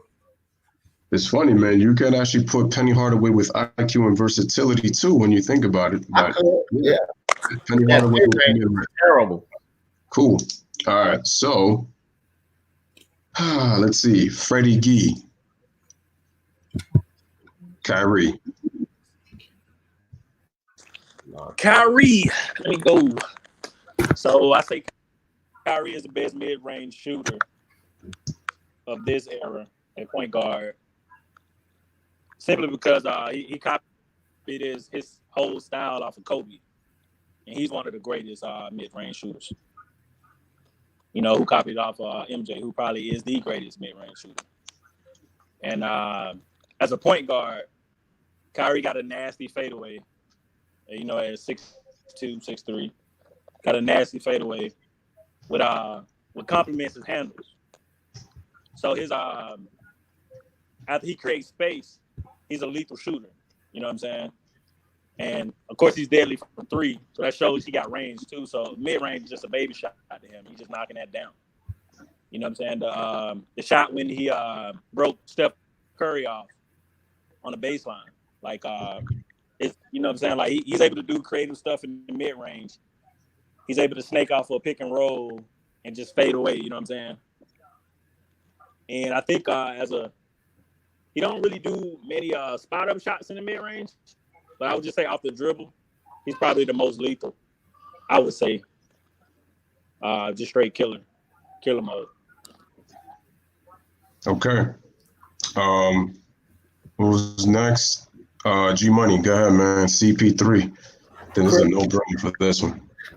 Chris Paul. The reason why I think Chris Paul is the best mid-range game is because he can know when to stop a dime on the fly. Multiple times in his career, Chris Paul shot 50+% in 2-point range. And Chris Paul knows when to pick his spots on the court when it comes to his mid-range game. He's very crafty with his mid-range shots, you know. CP3 has awesome ball handling, and his jumper is just so fluent. As when many people say, Chris Paul is the mid-range assassin. All right. The only guy that I believe can match CP3 when it comes to mid-range today is Kawhi Leonard. CP3 has one of the most underrated pull-up jumpers, and even he has the range in the three that you'll ever see. Chris Paul was just so underrated when he hit mid-range shots. Like he hit jumpers over Curry, hit Jays over, guys like Parker, hit Jays over guys like Russ in the grill. Chris Paul just had the amazing body control. And he had good elevation when he started to shoot those jumpers. And everything seemed shoot, he shot within rhythm. He didn't try to do too much, though. Kyrie has a nice mid-range game, but sometimes when Kyrie shoots, sometimes he fades and stuff when he shoots jumpers. CP3, he has very good body control, and he has very good footwork when his jumper is there. So I'm just saying that CP3 has the best mid-range game because he takes it in control. He's calm. And multiple times in his career, he shot 50% from mid range. 2, 3, 4, 30 seconds. 5, 6, 7, 8. He's virtually shot 50% almost every year in his career. His lowest was actually his second year when he shot 46% from 2. All right, cool. D. Jeff, man. Penny Hardaway, man. I know you got your case and you're ready enough for this one.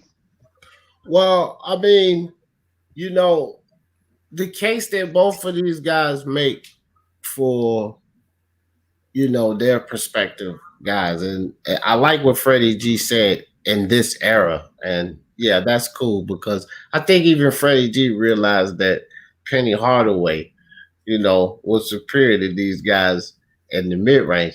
One reason that, you know, they're all comparable to their jump shot. I will say that. And I understand that Kyrie can get open because of his handles and so forth.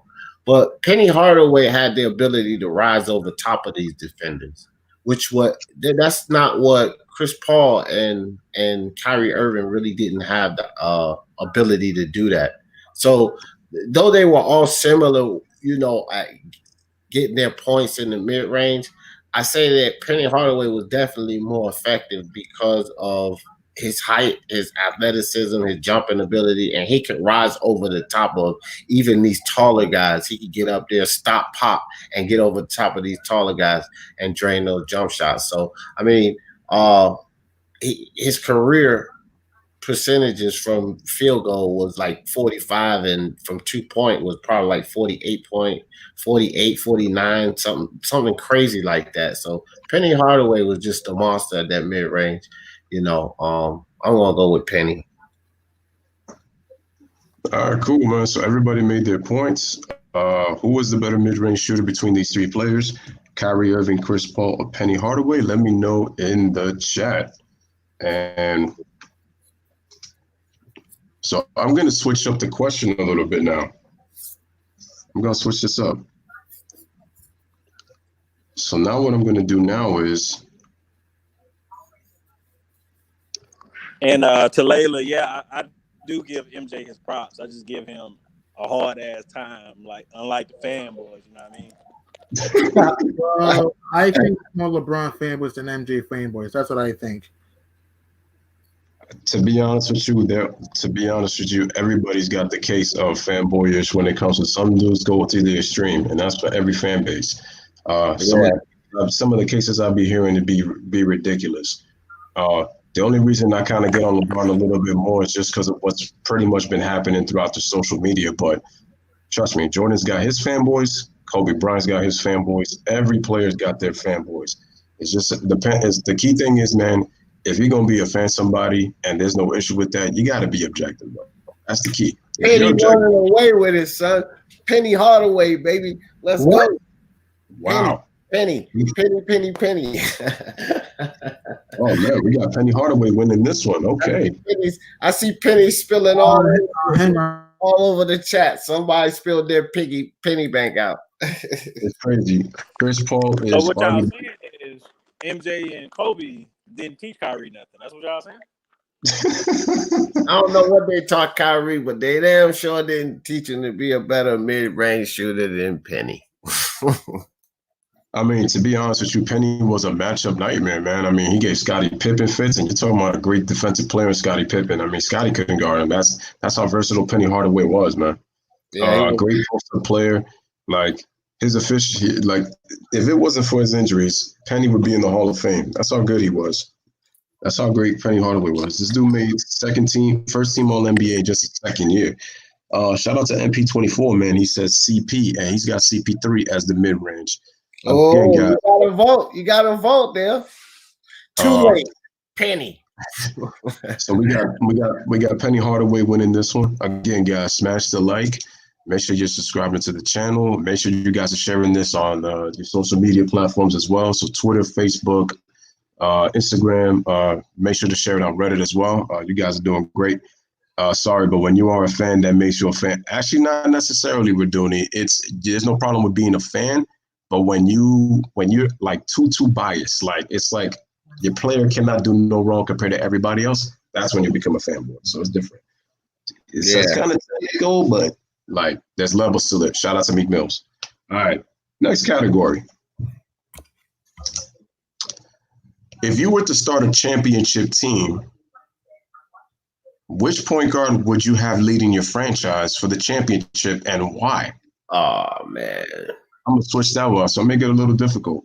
Who would be your franchise point guard to lead you to a championship and why? If you was to build around that point guard, who would be your championship point guard from your era and why? It's crazy. It's true. Imagine if Len Bias was there. It's true. Len Bias is one of the most. Oh wow, yeah, Len Bias.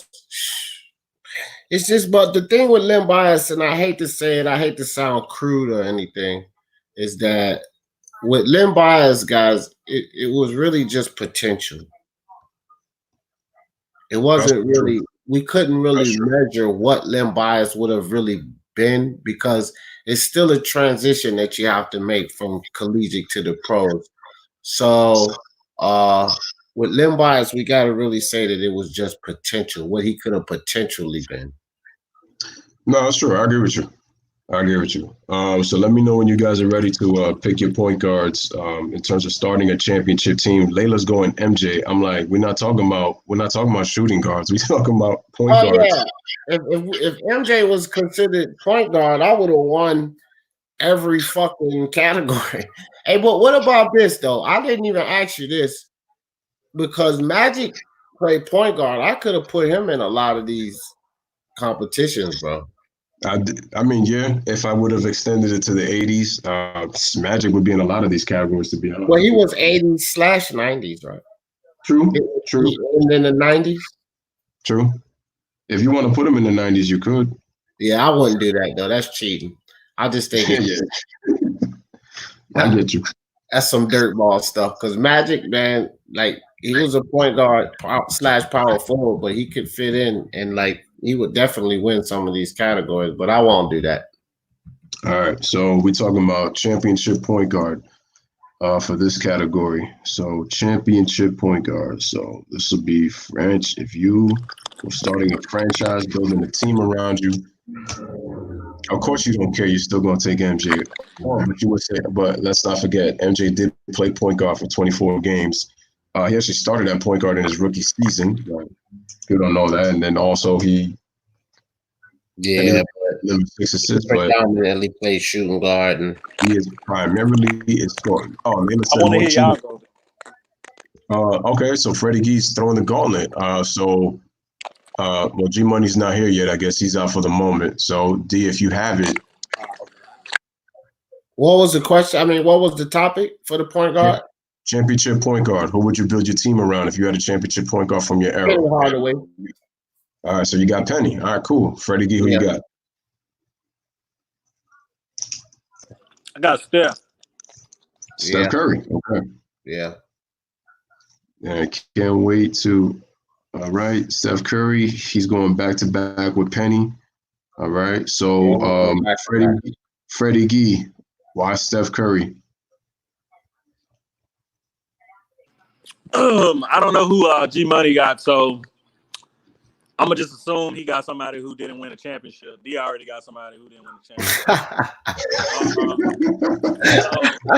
If we talk about championships, you can only pick somebody who won a championship, right? So we got Steph Curry. We already seen what if you put another elite shooter around him and a point forward to get him the ball. It's a dynasty in the making. We already see that. And then you just put a couple of pieces around him, you know, like a KD or something, you know what I'm saying? Something like that. Or like a center like a McGee or a Looney. With this IQ, everything we talked about earlier, the IQ, the shooting, the handles, you know what I'm saying? It's unstoppable.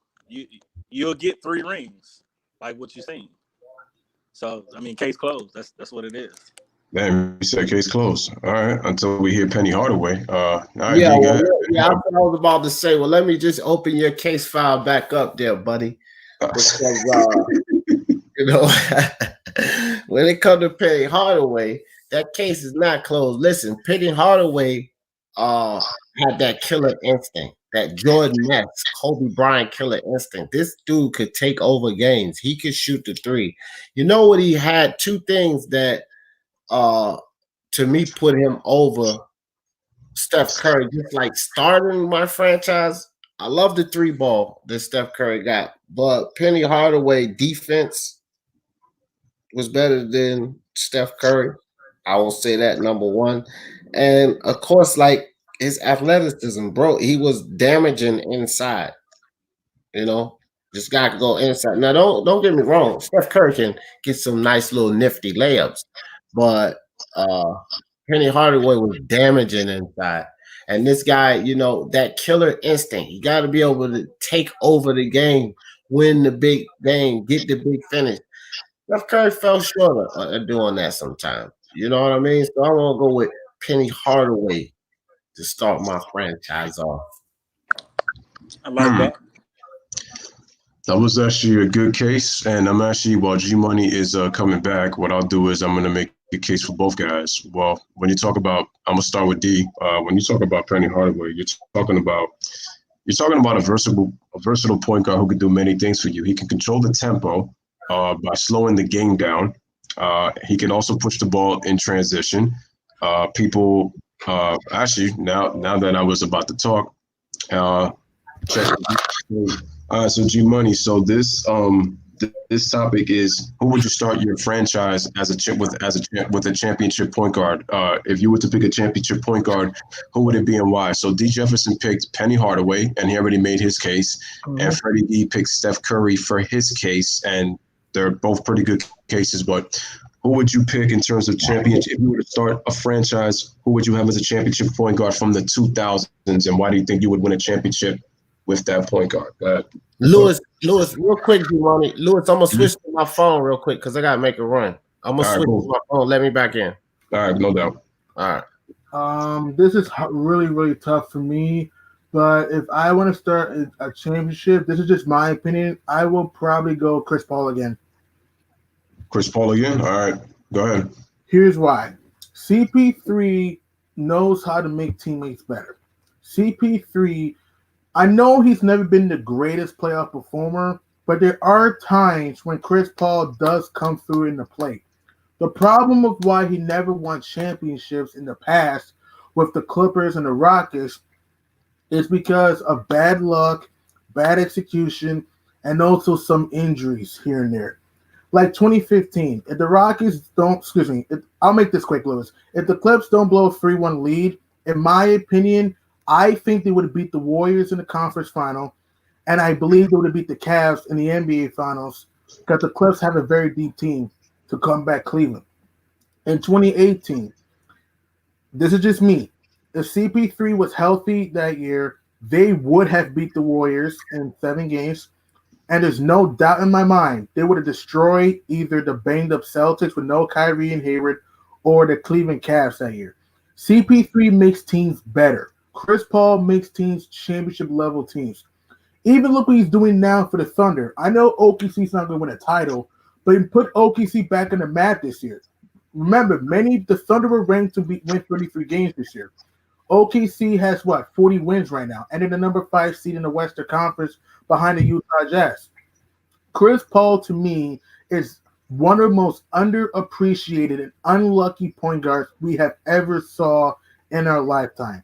And CP3 should get more recognition for making teams title contention.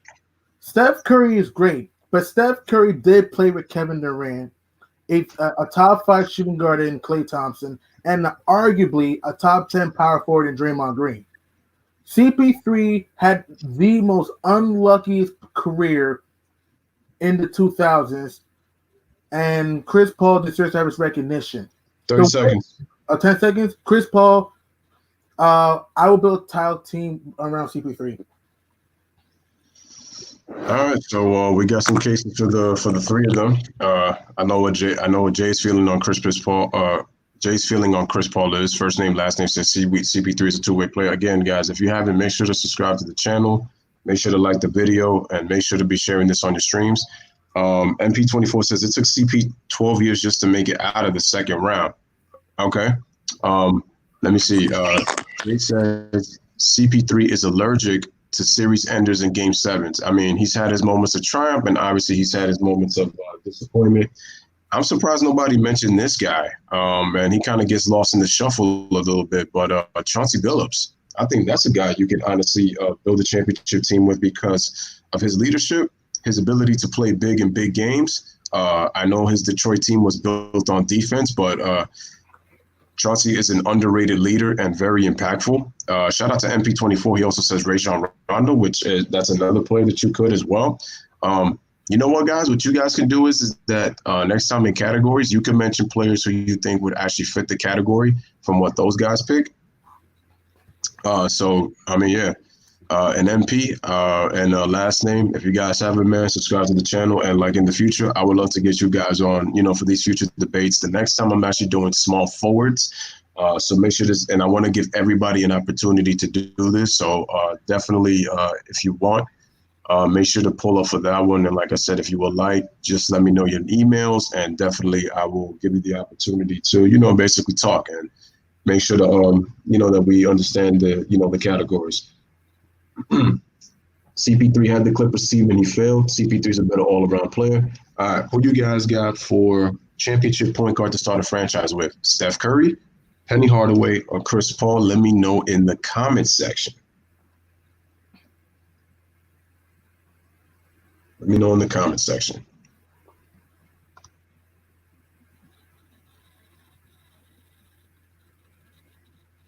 Like I said, if you haven't, make sure to subscribe to Johnson Daily Sports in his channel. He just put a video up on Kevin Durant.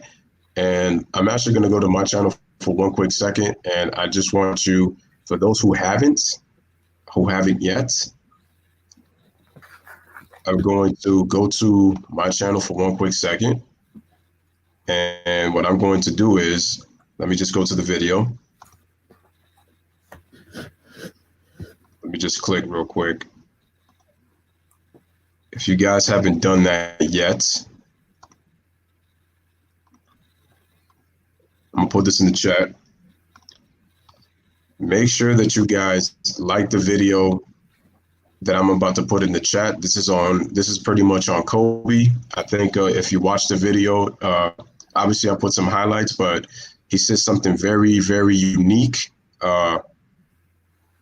about the GOAT status, and shout out to Get Glory wherever he is. I put the Bow Wow clip in the video just for him, so I had to do that for him. And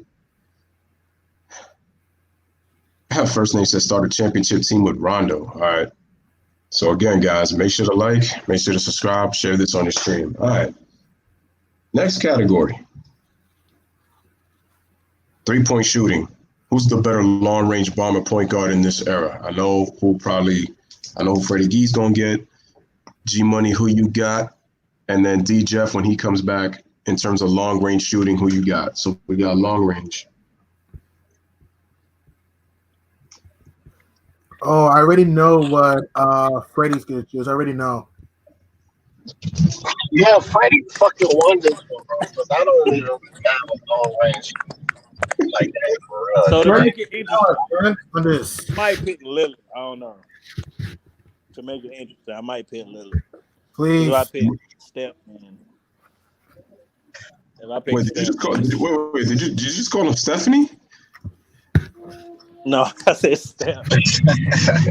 Nah, see, it's like they got Steph Curry. If you said Steph Curry or Dame Lillard, they would beat out like my 90s guys, because 90s guys, first and foremost, 3-pointers weren't really super popular, but 3-pointers way back, like you got LeBron busting 3-pointers way back. Nobody would shoot 3-pointers like that unless it was a game-ending shot. The coach would bench you for like fucking 5 minutes of doing something like that.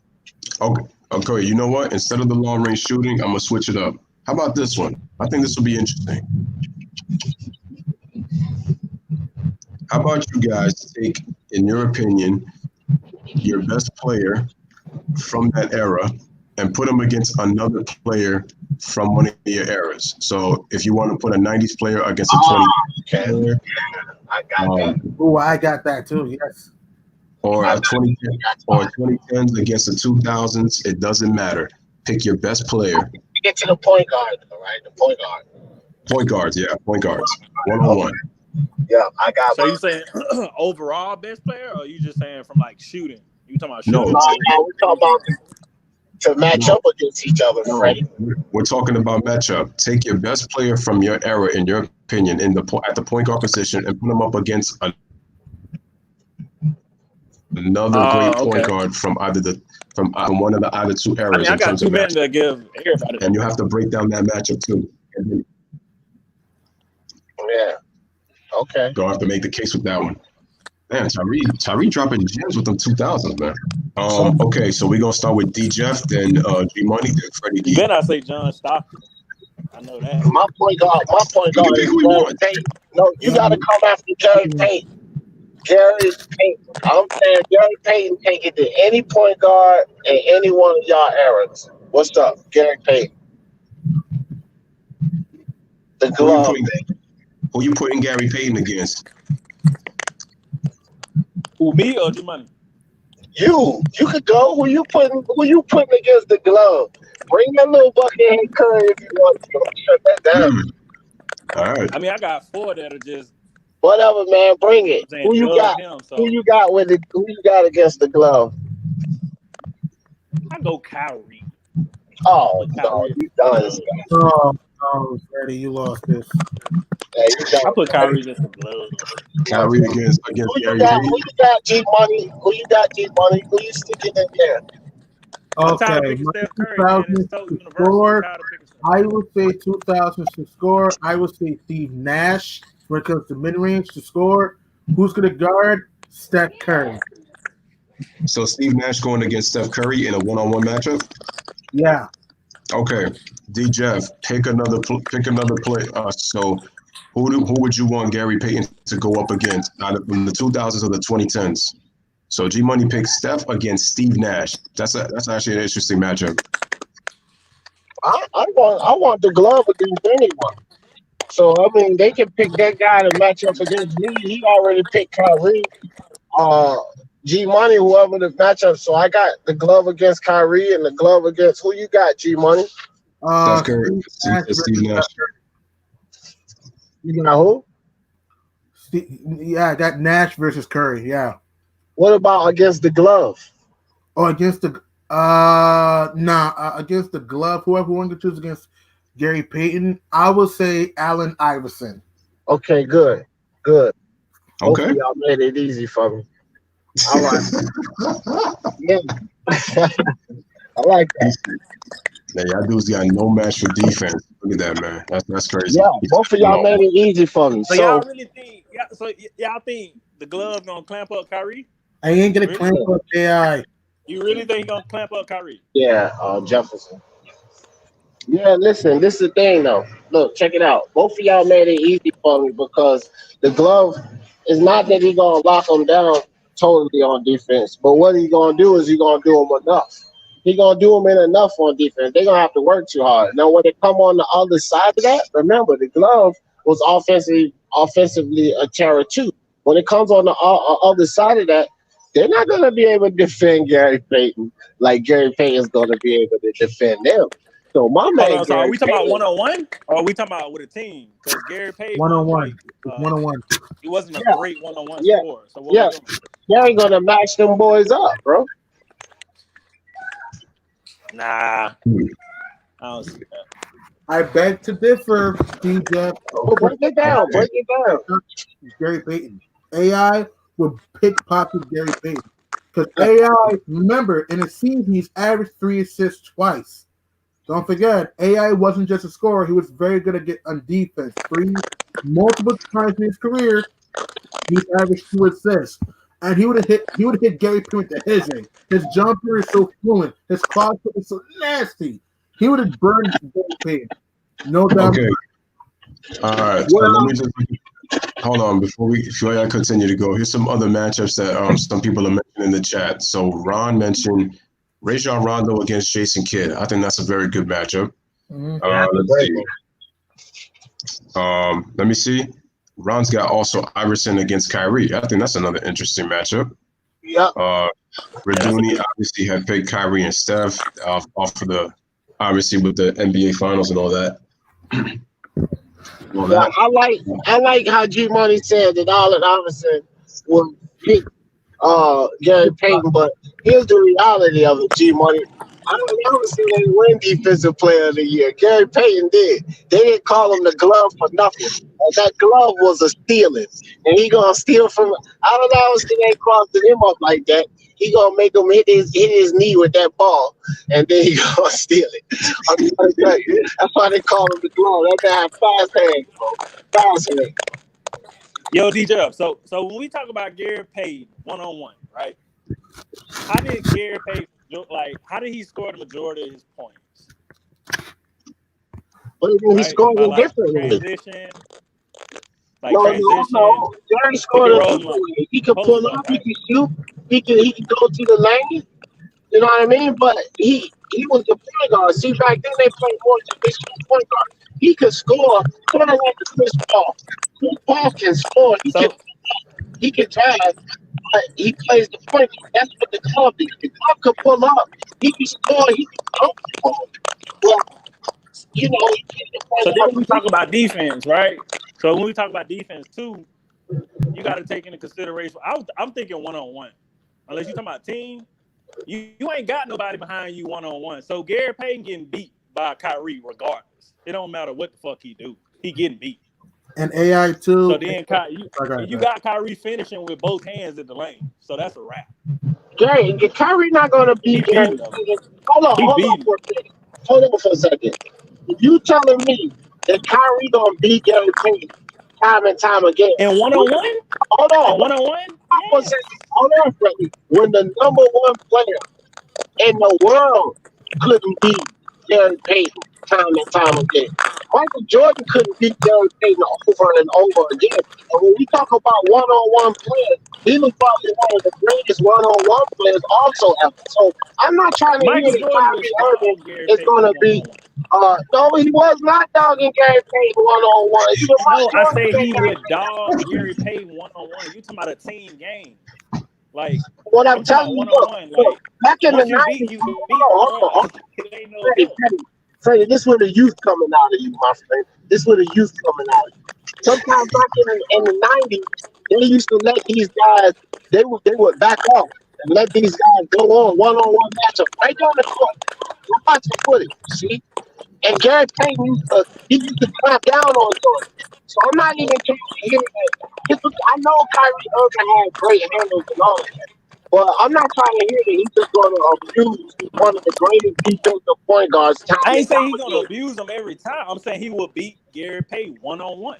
Yeah, he's going to put them in their prime one-on-one. He's beating Gary Payton. Nah, the glove going to shut him down. If you give them two dribbles, because Gary Payton used to dribble forever when he used to. That's why they had the 5-second rule. He'd sit there and fucking dribble for 10 seconds. If you put two dribbles, Kyrie beating the shit out of Gary Payton. It ain't even close. Here's my thing. Kyrie's going to mix Gary Payton. How is Kyrie going to stop Gary Payton? He can't stop with his size. So Gary Payton could just simply back him down every time. No. Gary Payton's too big. He's too much bigger than Kyrie. Too much bigger than Kyrie. How so Kyrie gonna stop Gary Payton? Kyrie didn't have no. Let's not act like Kyrie got great defense. How you gonna stop it? Bad, yeah.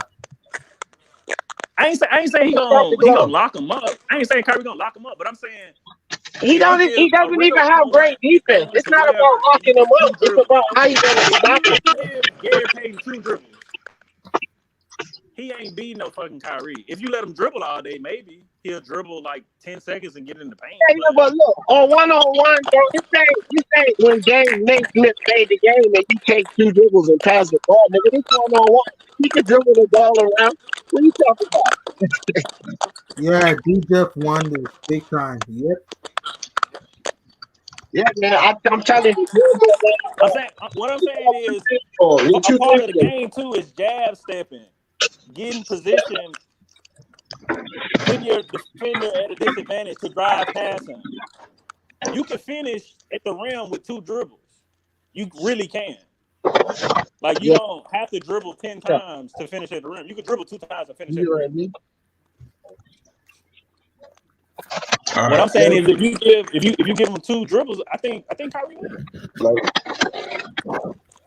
Give me a second, guys. All right, so that was a little interesting debate right there. So that was good to see D. Jeff and Freddie Gee giving me some last back and forth, man. Had my popcorn in the background, listening to y'all to go back at it. So that was good. All right. So let me see. Let me go to the last category. All right. Tyree said 3 minutes is up. Nah, 3 minutes been up. All right. Shout out to Anthony L, man. He says, "What is good to everybody? What is good, man?" Shout out to Anthony L, man. Anthony L, what's up, brother? All right, ladies and gentlemen. So now we go on to the next and final category for the 90s, 2000s, or the 2010s category. And let's put it down like this.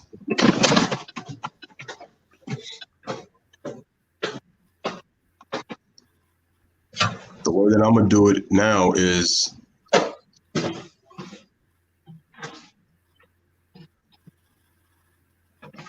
listen, we got leadership, IQ, impact, versatility, score, inside scoring, handles, mid-range. We got championship franchise point guard, and we said best point guards to go one-on-one with in a one-on-one matchup. Okay. Last one. Magnetic says Braun is the best point guard of the 2010s. I mean, they put him in that category. I mean, all right, so last category. Who would you, in your opinion, is the most clutch point guard? Clutch. You could depend on him every single time in big games. Every single time. No slip-ups. Whether they win or lose, can you count on this point guard to be money in crunch time? Each and every time. John Stockton. He's got John Stockton. Okay. Who you got, Freddie Gee? Yeah. Are we talking like we mean clutch like the whole game, or like you just said like crunch time? Like, what if you down like a game 6 or whatever? You know, down 3-2. Does that count as like being clutch for the whole game? Having a big game? So look at it this way. When you look at clutch, we got to look at it in its totality. Somebody who performs well throughout the game and plays well in the game. Let me just use an example. You know, since we kind of talk about this guy a lot, you know, try to take a look at LeBron James, for example. 3-2, 2012. Eastern Conference Finals Game 6.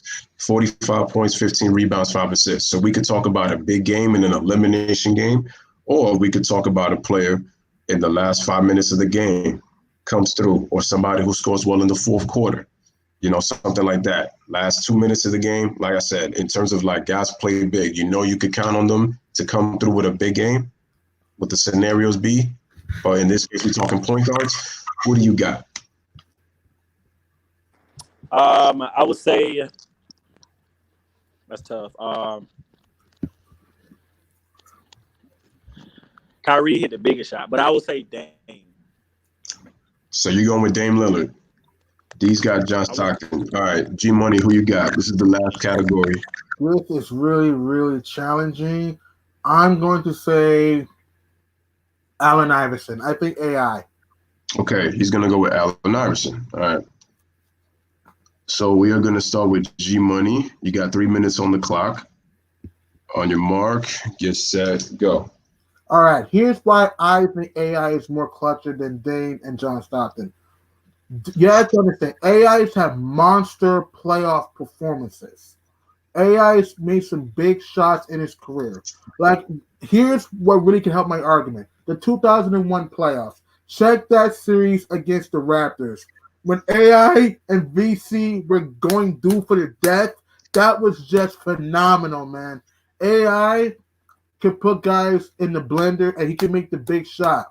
If you look at Damian Lillard, I understand Dame's the 2 buzzer beater shots, but Dame is not a good playoff performer if you actually watch him in the playoffs. Allen Iverson carried a mediocre 2001 Sixers team with an old Mutombo, Eric Snow, Aaron McKee, and etc. to the NBA Finals and won 1 game versus the Kobe and Shaq Lakers. AI has had some memorable playoff performances in his career. Other than the Dame game winners against the Rockets and the Thunder, I don't think. Yeah. I said 1 more minute. Go ahead. You got 1 minute. Main why I trust AI in the clutch because in the big moments he's going to be there for me. When you see him shoot in the big moments, it goes in. His confidence is high and his control is high. The problem I have with Dame is that Dame is too inconsistent in the playoffs. Though AI is always going to be there in the playoffs in the big moments. All right, G Money making his case for Allen Iverson, and he's going off the 2001 run to the finals. Freddie G, you got Damian Lillard. You're gonna have to make a real strong case for this guy. Go ahead, man, cook, and then D Jefferson will get the back end. Yeah, I ain't have much to work with, I guess. I put Dame because in the playoffs he has 2 buzzer-beating game-winning series. Okay. Of course, he put the 50 burger on OKC, waved them off, get the fuck off my court. That's pretty clutch. Like I don't know about y'all, but I haven't seen somebody put up that many points and hit the game winner like that in a long time. So I think that was pretty clutch. But he did end up, I guess, losing against the Warriors, double-digit leads. But whatever. He did the same with the Rockets too. Hit the 3-pointer against the Rockets with James Harden. Put them off the court. I'm just going off of that. That's all. That's pretty much all I got, man. I'm just going off of that. All right. D Jefferson is sticking with his main man, John Stockton, as the most clutch out of these 3. D Jefferson, man, the floor is yours. Run that table and let him work, man. John Stockton. D Jeff with that. Well, John Stockton is like this, bro. When you talk about the heat on, you talk about the game on the line, John Stockton had ice cold blood in his veins, bro. This dude, he didn't get flustered. You understand? When you talk about a guy that's clutch, he can't get flustered. He can't get nervous. That was John Stockton. You can see it all in his face. The determination was there to the last second. And we got to realize something. Let's be perfectly honest about this. Let's be perfectly honest about it. That man would have had 2 or 3 championships if it wasn't for that damn Michael Jordan. I mean, let's be perfectly honest, man. John Stockton was a killer, man. He was a killer. And when it come down to it, y'all remember the game-winning shot in 1997? John Stockton hit that shot to send them to the finals. A game-winning shot to send you to the finals. You understand? This is a game-winning shot to send you to the big dance. It don't get no more clutch than that. And he was clutch. He was even more clutch because he kept his composure from start to finish. John Stockton wasn't known for blowing no games. He was known for saving them. That's clutch. I got to debunk that too a little bit. Yeah, because, you go ahead, Freddie. You can debunk that. When the Sonics went to the finals, John Stockton blew that series because he turned the ball over, I think like 2 times in the last minute. And they blew that series. And the Sonics ended up going to the finals. And for, I think, 5 or 6 straight years, Utah had they averaged the most wins of anybody in the Western Conference, but they could never get to the finals. So I think that's part of being clutch too. You know what I'm saying? Like if you're the number 1 seed, you should get there. Number 2 seed, if the number 1 seed's getting knocked out, you should get there. So I think that's part of being clutch too. Well, I mean, it's cool to try to discredit, but when we talk about that and making it to the big dance, let's talk about Dame Lillard. Exactly. I mean, yes. What was that? Dame to me is a choker in the playoffs. I was just about to say Choker? Yeah, Dame can save you in a couple of games, but like I said, when it comes to the big dance, sometimes Dame fades away. And he's been known to do that when it comes to getting you to that big dance, that game to get you to the big dance. So, you could point out 1 or 2 games where John Stockton might have fell apart, but like I said, John Stockton had that ice cold blood in his veins, bro. We got to go by what you see more, not less. Man, like Carl Malone, man. So, I mean, I don't expect the second dude. fizzle out. I mean, Dame is the man. So it's all right if you don't get it done sometimes. Hey, Freddie. I I have the case that goes. I have the case that helps my point saying Dame's a bad playoff performer.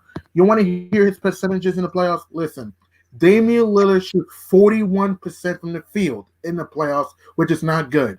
He shoots 35% from three, which is okay. He does average 25, but you have to look and you have to watch his entire playoff career in context, okay? Twice in his playoff career, he shot 37% and 35%, okay? Dame got outplayed by Drew Holiday, of all people, back in 2018. Remember, Drew Holiday is not a scrub. It doesn't matter if he's not a scrub. No, it doesn't matter, okay? No one thought Drew Holiday was going to outplay Damian Lillard, okay? And listen, many people did not have the Pelicans beating the Blazers that's in 2018. They swept the Blazers without DeMarcus Cousins. I can't just defend that, okay? In the 2014 playoffs, he did hit that shot versus the Rockets, but he was garbage versus the Spurs in the semifinals. In 2015, he shot 41% from the field and 16% from downtown. I know Memphis is a good defensive team, but there's no excuse for Dame to shoot 41% from the field and 16% from three. In the 2016 playoffs, he shot 30%. Hold on, G-Money. We're not just gonna go start running off. You're making great points though, but it's like we're not just gonna run off the whole time. Okay, so just hold on a second, and I don't mean to cut you off, but I know first, and this is why I wanted to chime in now. There's 3 point guards that I already thought about. That's funny that you guys didn't even mention on this list when it came to clutch players. And 2 of them are in your era, which nobody really, actually no, one is in your era, and then one is in G Money's era. Actually, 2 of them. Chauncey Billups is clutch. One is in my era. No, I said one is in G Money. Actually, there's 2 in G Money's era that doesn't get mentioned, and there's 1 in D's era. So here's the 90s. How people forgetting about Sam Cassell though? Sam Cassell is underrated in the clutch, man. Sam Cassell, when it comes to clutch players, like Sam Cassell was definitely one of the most underrated clutch players in NBA playoff history. Like is he in the 90s though? Is he in the 90s? Yeah, he's in the 90s. He did play in the 2000s. The 90s or like he did most of his runs with the Rockets, like clutch, like type stuff. He still did it with the Timberwolves too. The Nets. Yeah, and then the Milwaukee Bucks. He played some big games for them too. I mean, and for the Timberwolves, And for the Timberwolves, and then you also have to mention Chauncey Billups. I mean, that dude has had.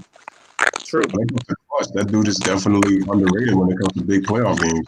Just even look at that 2004 playoff run that the Pistons had. He had quite a few big moments, man, in the clutch. It's funny. Clay Pro just mentioned a guy in your era also G Money. Who? Mike Bibby. Oh, Mike Bibby. Against the Los Angeles Lakers in 2002, he had ice water in his veins. Yeah. I mean, so you have him when it comes to so when you got him when it comes to clutch point guards in the in the 2000s. So that was 3 pretty much off the bat. How about this guy? Play for the Los Angeles Lakers. I mean, Derek Fisher, another big time performer who makes big baskets when it comes to clutch, especially in those with key threes. And anytime Shaq gets double, or even when Kobe gets double, man, kick it out to D Fish, and he can really knock down those 3 pointers. I mean, especially with his. I still remember that 2001 Western Conference Finals. The man shot 71%, 75% in a playoff series against the Spurs, 15 out of 20. And at that time, I believe Steph Curry already broke the record. I think he did that in 2015, but Fisher actually had the most threes made in a Western Conference Finals series at the time with 15. But Curry broke that record in 2015. I believe he hit 20 or 21 threes against the Houston Rockets in that series. So it's crazy. My baby, it's true. Like, there's a lot of point guards. I mean, we could talk about. There's Baron Davis. There's you had Stephon Marbury. I mean, there's a lot of good point guards that we thought that kind of gets. In terms of clutch, it's kind of difficult because Marbury did not go to the playoffs a lot, and when he was with Minnesota, kind of was getting bounced out the first round, and then there was a couple of seasons he didn't make the playoffs until 2003. So, 3 and 4, yeah. Yeah, for Phoenix and New York. All right. Oh, Ray for all. So can I forgot. Dame Lillard for 1 second? Yeah. Sure, Freddie. Good. All right, so Dame has never been a great field goal percentage-wise. Like, Right. He's never been like 46, 47, like averages like that. He's really around like 42, 43 anyway. Mm-hmm. And then in the playoffs, the game slows down, and 9 times out of 10, at the end of a shot clock, you look for your best player to bail you out. That's why it's key to have a great isolation scorer instead of a spot-up shooter, because you need somebody to go get a bucket with 5 seconds left to bail you out. So your field goal percentage, which means you're going to take some dumb shots, quote unquote, but you're the best player to take it. Would you rather have Aminu take that shot or Mo Harkless, or would you rather have Damian Lillard? I'd rather have Damian Lillard take that shot. Dame, yeah, but you also need to understand that it's like, listen, I know the game slows down and I get all that, but there's just so many times we taking some shots I really question myself. And you got 2 minutes, Mike. Yep. 2 minutes. Okay, I'll make it quick. And it's also too many times. Wait, hold on. I hear the background noise. Whose background noise is that? Whose phone is that? Is that your phone?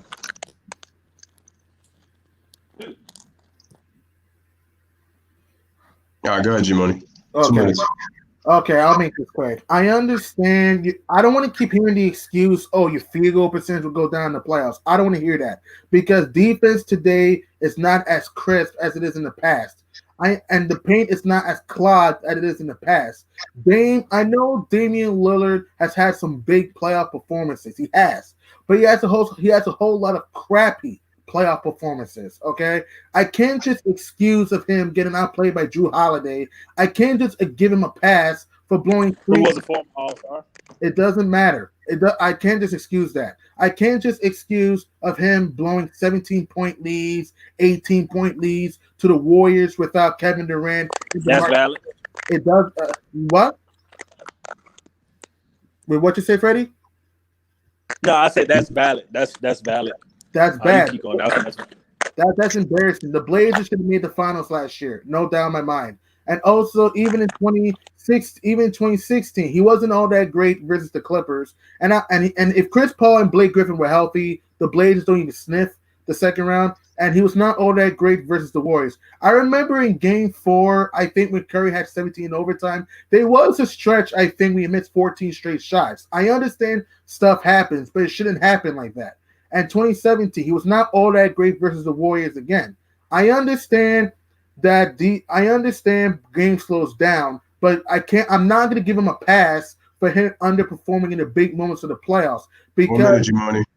1 minute. Okay. And to me, in the playoffs, your percentages should go up because you should raise and elevate your game in the postseason. I don't want to keep hearing excuses about Drew Holiday being an all-star. I don't care. Drew Holiday's not better than Dame, okay? I don't want to keep hearing excuses of the Warriors, because they have Steph and Clay. I don't want to hear that. They're not the same team without KD. I don't want to hear excuses about the Grizzlies being top defensive team in 2020. There's no passes from shooting under 40% in that series and 16% for 3. To me, you should always elevate your game in the playoffs. 1 second. And that's what I'm saying. All right, so I'm going to let Freddie talk, and then I'll let D talk, and then we're going to end this. So go ahead, Freddie. Yeah, I agree with some of what G-Money is saying, but I think too, because you said the Grizzlies. I think you said the Grizzlies. Oh, you fucked up. You said the Pelicans, and You you said the really Warriors. had you debating. What do they all have in common at the time? They have perimeter all defenders. Like Klay Thompson's an all defender. Drew Holiday was an all defender. You might not like that, and you might not know how good Drew Holiday was. When he came out of high school, he was like the number 1 recruit or top 5 at the minimum. I know at one point he was rated the number 1 recruit Like I used to watch like his highlight tapes in high school. Like he's a good player. Just because he doesn't, you know what I'm saying? Like he's not as flashy as he used to be because he got injured. Then his wife had her, I think something was wrong with her brain or something like that, and he sat out for like a year and took care of his wife. Like that's what happened. So then when he come back, he's like, oh man, he got clamped up by Drew Holiday. But Drew Holiday was good. He was a all-star with the Sixers as a young. All right. You know what I mean? So I get it. It doesn't matter to me, man. Like, I'll make this quick. I'll make this quick. I know Kobe Bryant's better than Dame. I get 30 that. seconds. But Kobe Bryant has lit it up Bruce Bowen multiple times in the playoffs. Bruce Bowen was a very underrated 3-and-D guy. So I'm not going to give Dame a pass for getting shut down by Drew Holiday. I'm sorry. And the Blazers were a 3 seed. There's no excuse for that. None. Okay, D Jeff, you got the last word, and then we're gonna close out the stream. Yeah,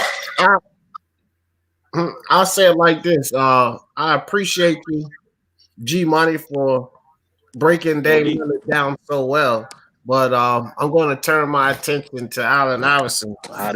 But it was a great stream, man. I enjoyed it. You know what I mean? I enjoyed it with all y'all. Hold on a second. We'll get to that in a second. Just D, go ahead, man. Rock. And then we're gonna close out the stream. And why John Stockton was the most clutch, because Allen Iverson has some great games, and he did lead the 76ers in a match against the Lakers, but they won one game and that's it. John Stockton and those guys took the Bulls to 7, and had Jordan not cheated and hooked Byron Russell, they may have upset them. And that just tells you that's how clutch John is, bro. So, Allen Iverson, he gets a little flustered. He starts putting up shot. The numbers become abysmal. But John Stockton takes the right shot. He makes the right pass. And that's what being clutch is all about. Dame Lillard, I don't even know why you brought him into this. Me neither. Like, seriously? All right. So, ladies and gentlemen, wait, what are you saying, Freddie? I was saying I couldn't hear D. Was D talking? Yeah. D was talking. He was talking about what you would call it, John Stockton, and he was basically making the case, and he was talking about Allen Iverson as to why, like, his was just kind of really on that, just like one little run, and then he was comparing how Stockton was more, in his case, more clutch for him. All right, but okay. But before I go, ladies and gentlemen, and before we close out the stream, hold on, really quick. So, like I said, before we close out the stream, what I was going to say is shout out to Ryan. He obviously didn't make it, so it's all right. It's cool. It's all good. Don't worry about it. And I have to answer. And the thing is, I'm actually going to switch it up to answer this last question that Clay Pro had brought up, and then we're going to close it out. You guys are going to get 3 minutes each, and we're going to keep it under 3 minutes, and then we're going to close it out. So Clay Pro asks, and he asks me, he says, "Say, Lewis, do you think the NBA should scrap this season?" We're going to start with G Money. I'm gonna cut it to 2 minutes because that will just gonna make it just a little bit more faster. So you got 2 minutes. Question: do you think the NBA should scrap this season? Go ahead. Okay. Here's what I think. If the situation gets worse, yes, but I have a feeling that this situation will start to go downhill. Personally, for me, I will keep the season going, but here's what I think the NBA should do, okay? The NBA should, I know this is going to be tough, but the NBA has to try to test people to see if they have you-know-what, to make sure they don't have it. So if they're healthy, they can be allowed to go to the arenas rather than just scrap the season. Because certain teams like the Lakers and the Bucks and etc. may not ever have a shot to compete for a championship ever again because teams in the West and even some teams in the East will get better. I understand this situation. 30 seconds. But I say no. Don't scrap the season. Keep it going. D. Jeff, should the NBA scrap this season? Yes or no, in your opinion? Yeah, I think they should scrap it and let it go, man. The only reason for them to try to keep this season is money because they're losing revenue. I'm not sure what the contracts are with the network. They may be liable for some of those games that they have to pay. So I don't really know the deep business side of it. But I think if they were able to, they should scrap the season, let these guys get ready for the next year. All right, Freddie, you get the last word, and then I'll have the last word, and we'll close. Go ahead, man. So the NBA scrapped this season, yes or no? What do you think? That's kind of hard. I mean, they've been off for so long that I mean, the players who were injured needed rest. You know what I'm saying? Tired from the long season. It benefits them, but I think just as part of the grind of the season, it's kind of weird. You just took that away and just made everybody like super fresh. So I mean, that's how the Warriors got their champ. Like that's how some people got their championship. Like the Raptors, they got their championship because some people were injured. You know what I mean? But I don't think they should, man. I don't know if the vibe would be the same. I mean, I still would favor the Lakers or the Bucks to win anyway. Doesn't matter. But if they were, I could see. But I wouldn't care or whatnot for real. I favor those. All right. So I'm gonna give my personal opinion since Clay asked the question. I want to thank all of you guys for answering that. Here's my problem, and I look at it from both sides. On one hand, it's tough for the players who had worked all of training camp, all the moves that the organizations made to put their teams in the position to try to compete for a championship.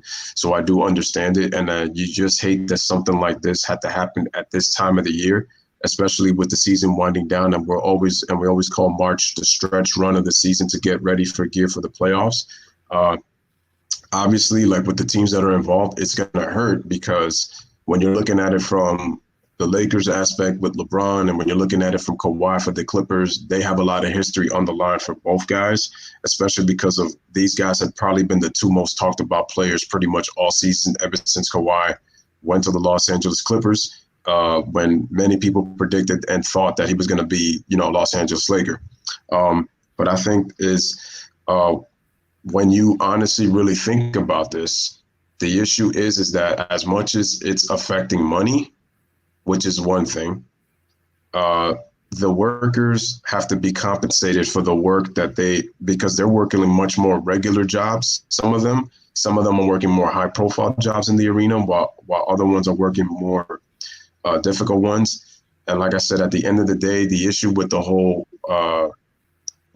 vaccine thing is the fact that it takes up to a year for that thing to develop. So that's the thing. So that's another issue. Then obviously the thing is, if you decide to quarantine the players, they are not going to be able to see their families. Another issue is that Adam Silver already said he doesn't even know when fans could be expected to come to the arenas. And next year is looking really bleak because of the whole CBA, and due to the fact that they're losing money, they had to cut that. They had to lower the collective bargaining agreement. So that's another problem. And to be honest with you, here's the thing. I would love for the season to resume, but I think it's just I think with some players, it's a little, and like I said, I understand with the fact that you have players. Clay says we need to make this a full show. Got to think about that one for sure.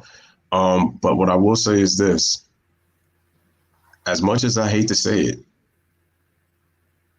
and Clay Pro mentioned it in the comment section, we have to think about health over wealth. The problem is the organizations are choosing wealth over health. And the issue is that this is something that the NBA is not going to want to face if this happens. Because the thing is, you have to understand that even though you're clear from it, there's a chance you might get it once again. That's how potent this thing is. We have to wait, honestly, until this thing really clears out. And the thing is, still to this day, currently, the NBA has no real plan. They have no true plan. And I feel like a lot of this has been with a lot of stalling. Listen, if I end up being wrong, I end up being wrong, and I'll admit that. I'll be a man about it and say, hey, they was able to figure this out. But to be really honest, mostly everybody in the chat, and I'm pretty sure everybody really knows what this is about too. And like I said, I hate to bring his name up, but it goes back to that guy that's in the thumbnail. That's kind of hiding in between the 2 point guards, Chris Paul and Kyrie Irving. It needs to stop. No matter how much you want to say I need to stop, it's part of it is the truth, man. It's the truth. And what I said is that people really need to focus on the health, man. If it's really sick, because the crazy part is, I don't know if people know about this, but there's a lot of people. There are some players that want the season to resume, but there's actually a lot of players that are actually against the season resuming. I don't know if you even heard, but Shaq even came out. LeBron's former teammate in Cleveland came out. He even came out, and I was thinking Shaq was actually going to defend LeBron on this, but no, he even said that this season ought to be canceled. And there's at least some dudes that are actually thinking about the health part. Because my fear is if we try to continue it without a real smart plan, somebody gets sick again. That's not going to look good for the families, and that's not going to look good for the NBA. So that's what I'm saying. If you're the NBA, it's tough. And like D was talking about with these TV deals. And the thing is, I wonder how the streaming services are going to go, because there's going to be interference, because a lot of people are going to want. Obviously, a lot of people miss basketball, so and they want to see that. But as much as it stinks, trust me. If all the milestones were reached, and it's funny because people were actually even comparing last year to this year, and like I said, I hate to say it, but it's like I've been hearing all this all over. I mean, you got to think what's on the line here. The biggest thing for LeBron is obviously it's going to be in terms of legacy, in terms of where he cemented in the top 10. Again, people could take that as they want in terms of their argument for LeBron or whatever. That's fine. But he's got his 4 MVPs, he's got his 3 Finals MVPs, and he's got his 3 championships. The problem is he's playing for the Lakers. That's a franchise who's known about winning. And the thing is, they don't care about what you do in the past. Laker fans have always been like that. They don't care about what you do in the past. They care about what you're going to do for them currently. And LeBron is turning 36 at the end of this year. So his window is closing. And considering what's going to happen next year for 2021, even though that's uncertain, what's going to be certain is you're going to have some teams better. You have to think about the impact of free agency, and then you got to think about players like KD, Steph, Klay Thompson.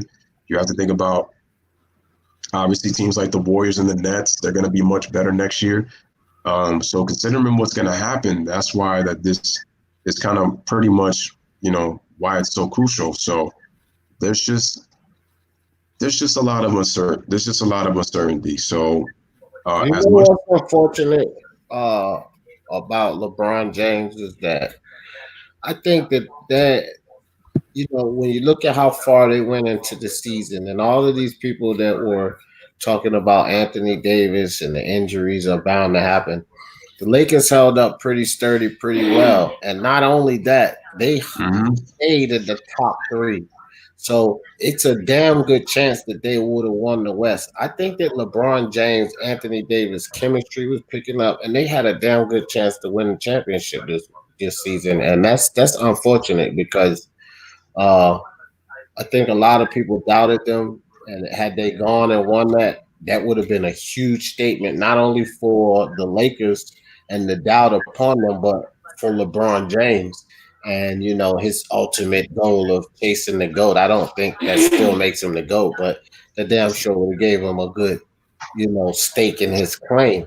And I think they had a good chance at winning it. Okay, so let me just end it with this last point.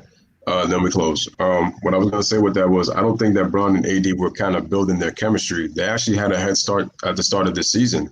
I was really surprised at how well they were able to build their chemistry and how they have been able to do this pretty much all season. I think what happened with the Lakers is their momentum got taken away from them when they beat the Bucks and the Clippers. So that's what kind of hurts because they haven't been able to have any practice time. And the fact that they've been in quarantine for this long, and they're still waiting for a time to practice, it's kind of sucks right now. And the crazy part is unfortunately, as impactful as AD has been, he's not going to get the credit. And honestly, really don't think he really cares.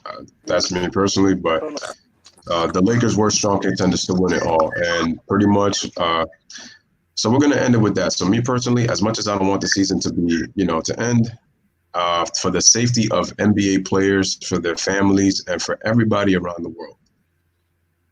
It's better to be safe than to be sorry. And that's the one thing I'm not wishing right there. So I'm going to end it with that. So I want to thank my three special guests. Obviously, shout out to Joel Hayward, who unfortunately his mic wasn't working, but shout out to D and his replacement. I thought D did an excellent job in his replacement, making his cases. Shout out to G Money, who did an excellent job making the cases for his players. And shout out for the first time ever, man, Freddie Gee. Usually trolling in the chat, but the man came through and the man decided to speak your mind. And hey, just like these channels, speak your mind. And that's exactly what we did on the Louis Sports Network. So any closing thoughts by each of you, and we're going to end it, man. And like I said, shout out to the chat, like and subscribe, people. Go ahead. G Money, start with you, man. Okay. It was a great, awesome stream. I'm happy to talk with D Jeff again, you, Louis, and meet Freddie Gee for the first time, discussing our conversations. It's sad of what's going on in the world today. Personally, for me, I wish the season should continue, because what happens if we have another thing like this in the future? Because at some point in time, I just think that we have to move on and learn to adjust to this type of stuff. Also, the fact that I thought this debate was great. I thought D, Jeff, and Freddie made some really good points. You too, Louis. You guys made some awesome points of defending your argument. It was fun doing live streams for you guys. We should do this more often. And, I just pray you guys stay safe and stay sound and, just stay healthy. Freddie? Yeah, man, I feel the same, man. Shout out to G Money, shout out to DJ, shout out to Lou, shout out to the chat. I'm usually playing my chat warrior role. I put my work boots on today, came on the stream. You know what I'm saying? Very nice points from everybody, man. And I just loved it, to be honest. It was a nice vibe. First time I got on there with Lou. You know what I mean? I'm going to keep supporting y'all. Keep sharing the streams. Keep liking. You know what I mean? Keep subscribing. Do all that, man. All right, no doubt, Freddie. D. Jeff, man, my man, partner in crime. You got the last word on this one. All right, bro.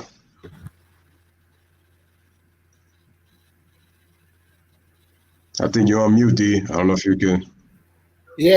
I'm here. All right, Hey, no doubt. shout out to my man, my brother in this thing here, Louis. Everybody, if you're not subscribe right now. Make sure you hit that like on your way out if you didn't hit it on your way in. And Louis, keep doing your thing, bro. Like, I love it, man. This is a great topic, and your lives. I see your lives growing. I remember we started off. I remember you started off with your lives. One or two people. Same thing with me, man. I had like 1, 2, 3 people tops, and I just used to keep rocking. So now they jumping up 15. I think we had like 20 something the other night. Doing a great job, man. I love the content. I love the topics. Keep up the good work, bro. And I appreciate you having me. All right, no question about it, man. Again, appreciate D, appreciate Freddie, appreciate G Money. So tomorrow's lineup, I was going to talk about some UFC. I was actually going to talk UFC. I didn't get a chance to talk about UFC 249, and I wanted to do that, but I'm actually going to leave that for tomorrow. I saw the fights. The only thing is I didn't see the preliminaries. So the only preliminary really I saw, and to be honest with you, I thought it should have been on the game. It should have been on the main card, was that wonderful fight between Cowboy Donald Cerrone going up against Anthony Pettis. Wanted to talk about that. I was actually able to find the thumbnails for all the matchups in the main card. I was impressed. And, I thought 249 was a success. It had a very stacked card. But that'll be for tomorrow for UFC. So I'm going now with, we're going to talk a little bit of NFL. And we're going to get back on this basketball thing. We're actually going to talk about Zion Williamson and this issue with the NCAA, with the quote-unquote money issue that he's having. So, again, make sure to like the videos. Make sure to subscribe to the channel. Make sure to share this stream on your social media platforms if you guys can. Again, I truly appreciate everybody, and I'm continuing to pray, for everybody out there to be safe. Make sure that you guys are quarantined. Make sure you guys are not, just try to keep yourself active and try to keep something off your mind. Something that I like to do is I like to do yoga. That actually helps keep my mind off. look into meditation. So that's just a couple of ideas that I also get. Drink plenty of water. That actually honestly helps with keeping yourself like nice and cool and actually not very calm. So there's that. And have a wonderful night, everybody. We will be back tomorrow with some more heat as we do on the Lewis Sports Network, man. From Freddie Yee to D Jeff to G Money. This is your boy Lewis Sports Network. Shout out to the chat. Keep liking, subscribing, and sharing. Bless up. Live, laugh, love. Thank y'all for watching. Thank y'all for enjoying the stream. Thank you for listening to the debates. I'll continue to bring the heat with the topics. Have a wonderful night, everybody. And shout out to Clay Pro for the donation. Appreciate it. Wonderful night. Catch you on the next one tomorrow, man. Deuces, everybody.